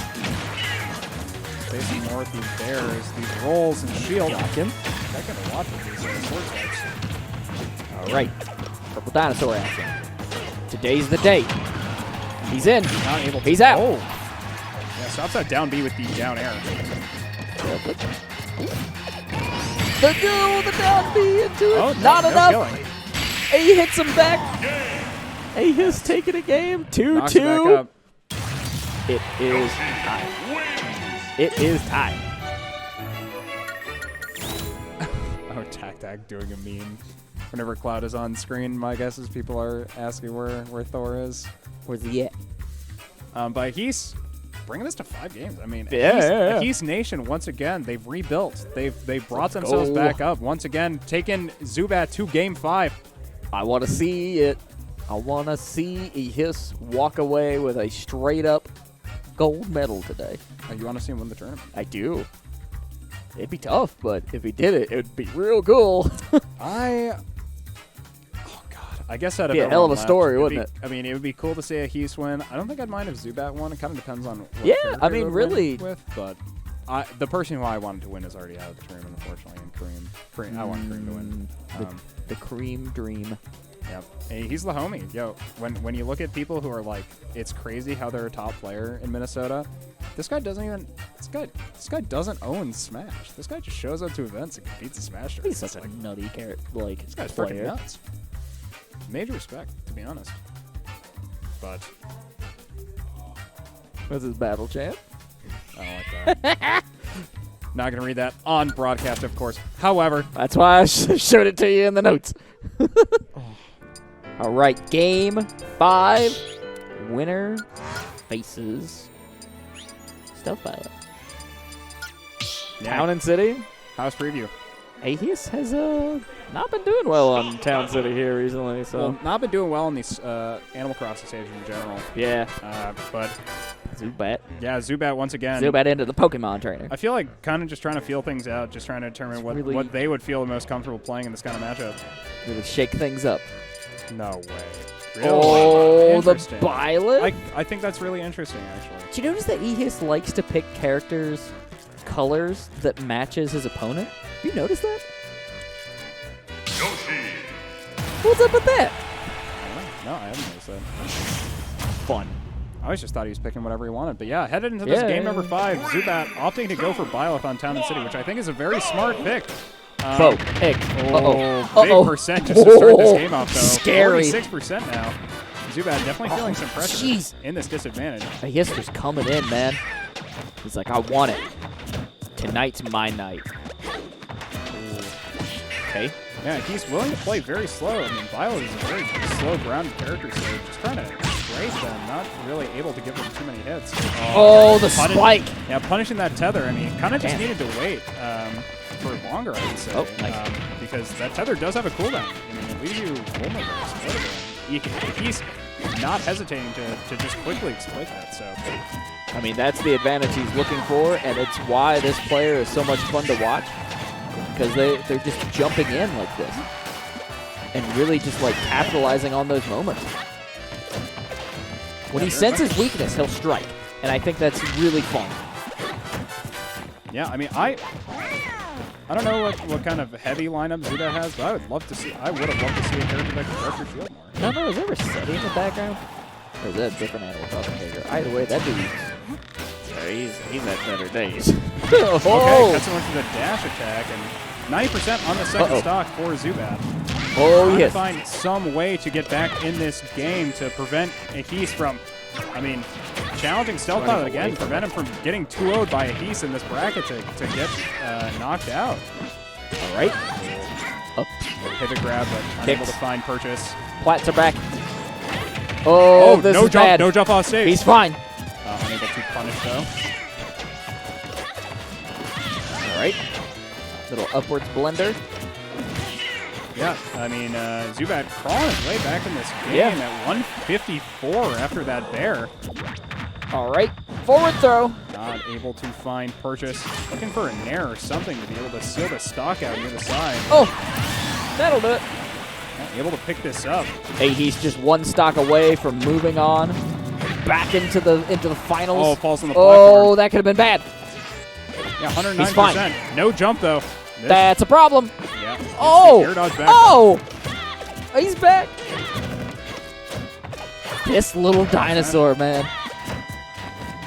Oh, boy. Yeah, playing very slow, just kind of playing outside of Violet's immediate boy. first range. Being very smart. Yep. Zubat just zoned him out. Yeah. Nah, you're not allowed to come back. Okay, yeah, catching the jump in disadvantage, and Zubat finds himself last stock, Game 5 against Ehis. Tries to contest those iframes and just unable to find anything. Definitely still could be anyone's game. Okay. A little bit of Byleth action. That could have been scary. Egg! Okay, into that up air. Tries to get another up B, tries to get a further conversion, but Testing that with the boot. yeah, just sucks up that Yoshi armor with the nair and takes some damage in exchange. Okay. Oh, scary. Sets up, or tries to set up that tech situation. Oh, get boy. stock finish, but 55% here for Ehis. Their own. Put in disadvantage. I mean, Yoshi. This is where Yoshi struggles. There's no jump on this Yoshi. Oh! Oh! And Zubat clutches it out. Holy Huge composure crap. from Zubat. Managing Very to finish smart. that off. Big disadvantage in that 5th game, but crawls his way back in. Let's go, Zubat. Exceptional set. Truly, what a night for Ehis. I mean, it's crazy for me to say, but it was really close on if Zubat even needed to go out for that last fair. I mean, he might have lived with the air dodge, but like, no jump on that Yoshi. Just so well played from Zubat. Just It's very literally the worst place you want to be in a Yoshi situation, and Zubat was like, there he is. And Ehis Nation just sad. Come back next time. Keep hyping up your boy. We've scared Ehis from air dodging, and now he won't air dodge even if his life depends on it. Oh, no. All right, grand finals at the Black Ice Space. Yes. I'm excited. What? I'm excited. Zubat Stealth Pilot. It's been a really good night, man. In the Excited- tail end of this stream, we've had some really exceptional matches, I would say. Excited to see if they just go Pokemon Stadium 2, completely ignoring the conventions we've set from this social experiment we've run in our bracket. It's been a fun bracket, though. You're right, Alex. Yep. Gotten to see quite a lot of stuff going on. Oh, I found your How did that code get number. way over there? I don't know. Found your code number, share. Thank you. Who Well, here's my does bag. Zubat main now? I think Zubat plays Super Smash Bros. Ultimate. Not sure who they actually play, though. Yeah, I don't know. They play a lot of characters. Yeah. Every time Zubat comes to the space, they're kind of playing something else. Feel like it's Roy Last Sephiroth, week for the squad strike and for singles, there was a lot of Pokemon trainer action. We saw a bunch of random. Roy. A lot of random. That was fun. Yeah, the random was very exciting to see. It definitely made the tournament a lot more exciting. That video is available. I just need to put the description in, and y'all can watch it and do whatever you want with it. What we got? Nope. 3 players in. Ehis still manages to stay He's in there in spirit. Please go PT so I can watch. Should we tell him? Nah, you don't. Yeah, boo, I agree. Going for Sephiroth instead. What we got? Game number 1 of our grand finals. Stealth Pilot up against Zubat. Let's see how things go. But, I don't know if I've got to see Stealth Pilot play a lot into the Sephiroth much, so this is pretty cool. I mean, I greatly respect how Stealth Pilot chooses to play the game, which is if he knows he doesn't have to approach and it's a matchup that seems like a pain in the ass for him to approach in, it seems like he just won't. And that's really what he needs to do. So, okay. Oh my god! This guy really does jab into anything. It's just Bowser jabbing and kind of going everything. Major respect, but so far, very close looking on this first game between these players. This first stock, okay. Boost Efto going to take that first stock for Zubat. over 100% for both the players before that stop went down, but quickly traded back by that F-tilt from Stealth Pilot. Now on to second stock apiece. Right. Just, I mean, Zubat just trying to air him out with these aerials. Up throw. Tries to get an up air, but Hit him with the noggin. Oh no. Lots of these. I mean, these moss moves will catching Bowser so well. All right. Yeah, that dash reverse up tilt. It's so good. It does so much for him. He is willing to use that. He's willing to convert off of this. It's an option he likes. Also, just a clean looking move. Swoops in, throws out those big claws. Nice. Okay, back throw. What you got? Uh-oh. Ooh. Hey, yeah, Cool. Very nice tomahawk. Yeah, All right. I mean, another tomahawk there. Nice. That tomahawk side be proving lethal on that stock as now. Last stock here for Zubat, but Stealth Pilot gonna have to recover very far here. Wow, okay. Zubat catching him with that bear. 1% here on Zubat on this last stock of this game. He's like, all right, let's run it back. Jump back in there. 24% for Stealth Pilot, up to 32% now on this last stock. Yep, I mean, that. You throw up your fortress, I'll put up my wall. Let's see who wins. That's my whirling fortress with my up B. Okay. Oh, nice. That could have been something. I mean, Stealth Pilot finding himself now in the lead. I mean, Bowser's so much percent in every single hit. One winged angel. He is available. Oh!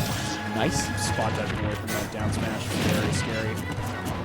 Fireball. 3 blocks of this down B. Yeah, takes Ledge Invincibility to dodge the damage. Very nice. Smart. Almost killing there with that side beam. 122 now for Sephiroth. Very tense. Okay, gets the side B. That should be it. Hits him off the side platform. Stealth Pilot. Black ice, more like whack ice. Hey, man. I don't come into your stream and tell you that you're whack. That's screwed up. You big meanie. Just call one of our Twitch viewers a big meanie. Yeah. Stop Oh, dang. Hey, whenever somebody comes into my arena and they want to talk like that, I hurt them. Whenever they call me whack ice, I say the worst thing I can think of about them and call them a big meanie. Yep. I hope you're happy with yourself after this. And now, end of this game Devastated. too. Hope both these players Game are 2. happy with how this bracket went on or bracket run went for each of them. But now, Stealth Pilot finding himself in a little bit of a disadvantage. 60% now and stuck off stage up against Zubat. Just because he's bad guy doesn't make him a bad guy. Back throw. Lots of action here. Now, I love that Megamind reference. Actually, it was Wreck-It Ralph. Oh, yeah, that's basically the same. 90% on Stealth Pilot. That's no problem. Yeah, almost to 100%. I mean, once again, as well, I mean, on this Pokemon Stadium, too, both players clearly ignoring our stage confessions. Nah, just taking PS2. They're like, you know what? I don't even want to look at this anymore. Oh, the upwards Octaslash. Yeah, not opting to go straight to ledge. Opting to actually contest him on this, this high drop. Oh, that up smash. Devastating. Oh, looking for air trains. What you got? Flicking some fire on there. Feel that. All right. Putting some shield pressure on, but not able to do much more from Not a whole lot of cash out of that one. Okay. Dodging. Oh! That up smash managing to hit was very strange, but catching a bear, and that's a second stocks of Peace, Zubat and Stealth Pilot here. Stealth Pilot definitely got more percentage right now. Significantly, but when you think about Bowser, is that really a bad thing? No, I don't think it is. Not usually. He just takes it, man, and then he dishes it. I mean, that F-tilt, I have to say, that reach. That just sucked Stealth Pilot's large hurt box into it. Love that reflect option against the wall. Getting the insta-tech, so much respect for Would have loved to have knowing seen what the he's got to follow-up. go for. But still, smart. 180% on this stock for Stealth Pilot, trying to find some way to put more damage on. Getting 10% more at the very least. Another 10. Oh, side kill. I say it could kill. DI. Clearly could not kill. Sorry about that. That was the very tipper of that back air. Wow. To be able to kill there. Now, Stealth Pilot finds himself in disadvantage once again. Okay. It's 96% Zubat. Nice on you. Trying to throw out that reflect. Catch some of those wake-up options. He was looking for a spot dodge read there, I think, because he had just gone for a spot dodge before. Gets him with the boost F tilt and catches him sleeping with that DI, so that's going to take the stock. 63% for Stealth Pilot here on that last stock. Hit him with the head. 42%. The 56. claw. Oh my god. Trying to punish that recovery. Really going deep. He wanted it. Red, slightly different recovery there. Nice drop there. So good. Looking good on stealth. Unfortunately, takes a couple. Off stage. Yeah, Stealth Pilot very smartly not opting for a super low recovery. Oh, the reflect will do it. Yeah, and Zubat managed to punish it. Zubat. I mean, he was just looking to punish that low recovery. Just so fishing for it. You could see it on the first time he was looking to punish Stealth Pilot's recovery in those last two interactions, and in the second one, he's able to read the low recovery, punish it with the down B over the fair, and just get a very free stock. So that's a game over to Zubat. 1-1. Sephiroth did nothing wrong. He killed that big snake. What did that snake do? Probably nothing. He was just snaking around. He probably killed a lot of other people too. I mean, yeah, but wasn't he a soldier before? Is that a thing? Yeah. I mean, he was basically the best soldier. I mean, when you think about it, really, aren't soldiers just war criminals? Don't push that any further. In any case, we're going to go back into this. Game number 3. Bowser.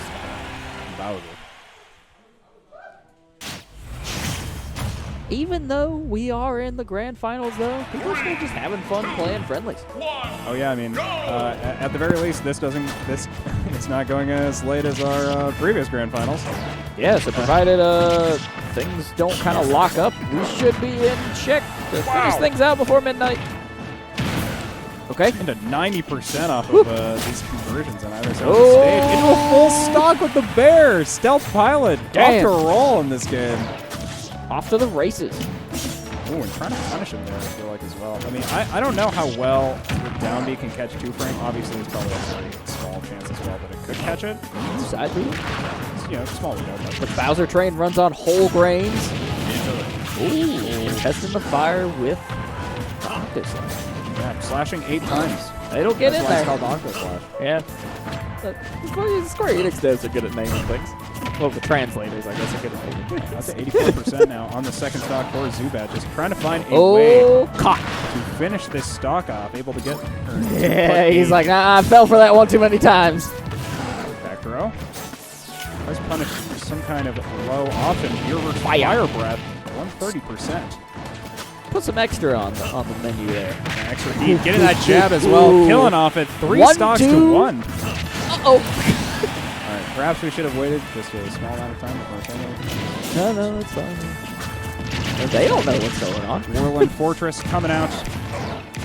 Oh, these Nair trains, 25% into 30. Oh, very scary with that air dodge, but manages to recover still. Yeah, 43%. Once again, Stealth Pilot holding a massive advantage in this game. Tries to reach with that max range fire. Ooh. Zubat going we super are low.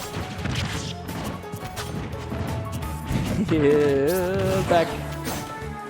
So, I mean, this is definitely something that has been very evident by Zubat's previous plays. He quite likes going for these low options, punishing these low recoveries. Not afraid to go for these head guards. So I love watching it. So watch that reflect. Like, nah, if you're down there and I'm up here, I ain't coming to get you. I'll wait. You come to me. Oh, no. Stealth Pilot. Not enough recovery. Yeah, now onto this last stock for both players. 90% advantage here for Stealth Pilot. Come here, you side B. Nope, not quite. Yeah, hitting it with the Flame Breath, though. That's another 25% here on this stock. A little bit of insurance. I mean, it makes it much easier to finish. just going to be looking for one of these side B conversions off the side platforms now. That should be very close, but yeah, no, Good DI. won't kill with the side platforms at the very least, or without the side. Oh, but that will. Yep, catching Forward air with that bottom hitbox of the fair, and able to get another game stealth pilot. That's a good hitbox. Puts himself on match point, puts himself on tournament point. Tournament point. Since he is sitting in this winner's side of our grand Potentially finals. putting another victory on his champion belt. Does he have a We belt? need to get. We should make him. Make full belts. We've talked about full wrestling belts before. It's something Ruben brought up a time or two. Oh, for like the CEO like vibe. Yeah, that's kind of why we didn't do it, I think, is because it is kind of somebody else's thing. Yeah, it's kind of the CEO vibe. I 100% feel that. But now, speaking of feeling this, Zubat's got to be feeling these jabs. We should grant people Damascus katanas. Just like one exceptionally well-decorated sword. Be like, you have one. Or like a hammer. Oh shit, that's an idea. Yeah, let's get him like a real frost cool board. hat. Let's give him a really cool hat. A really cool hat. I'm sorry, but I don't know Like if a we can green afford it. fedora. No, I want like an ice hammer. And we like grant that to people. So it's a hammer made out of ice. Wouldn't it just help? Stop this. No. Looking pretty even in this first game so far. Bad example. Sword. Somebody's got a hammer in one of these fantasy things. Big frosty looking hammer. That'd be a fun thing, I think. I'm gonna run that by TacTac later. Oh, that side was B. so nice. Yeah, gets the side B on the other side. Just kind of catches him off guard and It's like picking apples. yeah, gets that. Uh-oh. How's it like? Have you never picked apples off a tree before? Yes, I have, but I don't grab it like that. I usually grab it up high, if that makes sense. It's more like how tall you are. It's more Or like if you a have a Byleth ladder. up B. Like Byleth up B is more like an apple picker, and Bowser side B. No, is, that's when you take a whip and you're like, ah! Bowser side B is like a pre-COVID physical embrace, because it has that much more body to it. Oh. Yeah, in this second Two stock. stocks left. Yeah, 80% here on Zubat, up to 92 now. Okay, catches the his stealth by high the recovery. classic. Yeah, I mean that down B finally paying off, punishing this high recovery coming out of Zubat. Loves throwing that down beat on the very edge. Yep, that counter slash reflector gonna be finding its purpose there as we find ourselves on last stock apiece. I assume the title of that move is Reflect because that's the name of the spell in Final Fantasy, but I don't know. Okay. Well, it could have some sillier name because Final Fantasy, maybe it's like an angel reflector. Like Reflect good. Oh yeah, that back throw to back air. I didn't know He's that was searching a for thing. that Reflect. Oh Oh, gets no! the reflect. Oh no! Looking hard for stuff. No, you! Get out of here! Should still No, be able to you! recover. Should still be able to recover from here. Another one! It's like 5 or 6 in a row. Yeah, and wow, Zubat keeping that edge guard up, managing to take this to Game 5 in this first set. Only villains do that. No, only winners do that. Awesome. That was good stuff. Yeah, very nice from Zubat. Now we're looking at the Sephiroth move list, Yeah. so we can find out if we're saying the right names or not. A lot of fact checks tonight. Wait a second. This is on the Gamer. I love these kids, but I don't know. Giga Flare. Really? Oh, it's a flare. It's Flare, Mega Flare, Flare and and Giga Shadow Flare, Blade Dash, Octo Slash. Yeah. Down B is Scintilla. A honeycomb shield. Scintilla shield is driven. Go! Look that up while this match gets going. Game 3. Yep. On the small battlefield. I believe that we're playing on Target's music. I did not see the direct voice chat. Please correct me if I'm incorrect. But if we're playing on Target's, I'm very hyped. So far, both players trading pretty evenly. In a great percent, and it really feels like Zubat Sephiroth is kind of going up. Okay, that wasn't the original game. Oh, Sephiroth back open though. Holy that shit. regrab getting hard punished. Now we kind of have to recover this, punish the Sephiroth. Right now, the thing to watch out for is that Scintilla Reflect. Well, it's actually that Shit's back air, scary. the one that just killed, if I'm being honest, because that killed at like 80%. That was disgusting. Ew. Oh, there's the Scintilla, though, that you were talking about. That's what I'm saying. That definitely did feel impactful there. And Here it comes. The Scintilla coming out again. Okay, I mean, after you get hit with like 8 in a row, you got to think, I don't want to do that again. yeah, and after you figure out the name of the move once, you just want to call it Scintilla every time, huh? Yeah, I mean, the Scintilla is a really interesting option. There it is. That's a Scintilla. Yeah, that Scintilla coming out very low there, trying to punish this Bowser recovery. Yep. Trying to punish the spot dodge there with the down B because of Oh! the extra landing hitbox, but unfortunately not able to come Zubat through with it. stock ahead currently. Yeah, Zubat looking really good in this 5th game. Stealth Pilot. Gonna have to find something big to Well, I mean, that was good enough. first on. Yeah, I don't know if it was big, but it was big enough. Yeah, get a huge down smash read. Wow. Now, trying to find his way back into this neutral game. Okay, trying to line up these nairs, not able to find any percent. All right. Instead, going for fairs now because just doesn't feel like these nairs are able to get any sort of purchase. But Gotcha. Welcome to Koopa Town. okay, Nair putting a little bit of chip in. This full 65 Almost now. caught him. Okay, side B puts more percent on it, 88% now. I mean, Going low with the fair. drop zone Holy fair. shit. Hit Zubat with the Zubat and takes Stealth the dub. Pilot.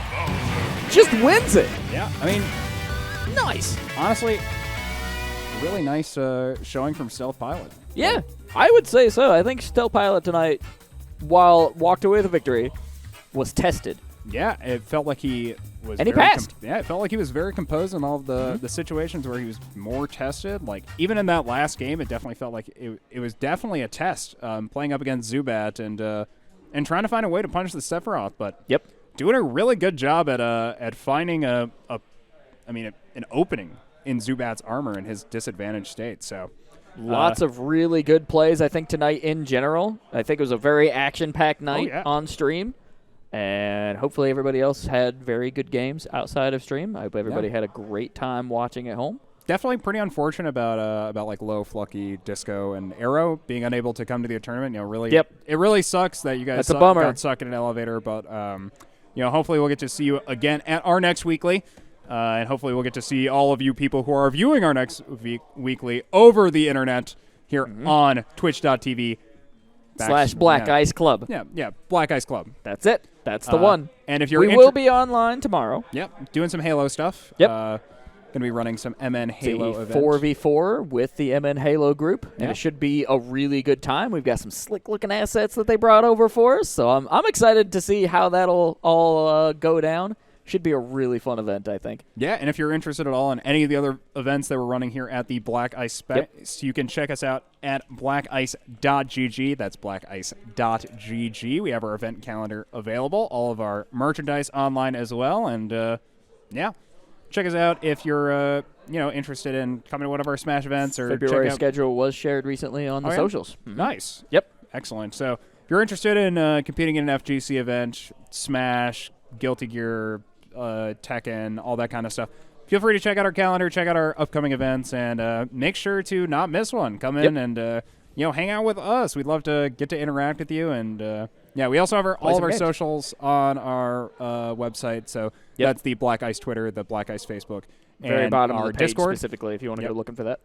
So if you're interested at all in being involved with the local Black Ice community, please go and check those out. As for us, I am Ben Philbin. You can find me at my Twitter down here at Bond Philbin. Yep. Feel free to interact with me. Tell me about my commentary. Tell me if I got anything wrong. I really do actually appreciate I seriously do too. Any sort of like commentary feedback. I love it when people tell me that I like got information wrong or tell me that there are like places that I need to improve. It's really nice to know what people are looking for in their commentary. So thank you for listening and checking us out. Where could they find you, Mr. Alex McCumbers? At AC McCumbers on Twitter, as well as many other platforms. That's also my Discord. So if you see that name pop up in the Discord feeds, that's me. Usually. Almost always it's me. But you can also check a lot of my work out at foreverclassicgames.com because I do own my own games media outlet. and it's super cool. We have our Very business epic. license. We just got our potential first client this morning, and I'm kind of excited about it. I'll tell you later. Exciting. Nothing Very crazy, but it's a fun project that But I it's think will be exciting. cool. Yeah. But as for us, we're going to be all done for the night. Thank you very much for tuning in, and it's been a pleasure. Alex, take it away, if you will. Hey, just everybody be careful out there whenever you're driving, and just I hope everybody has a great day. Be kind to each other. Until next time, stay cool.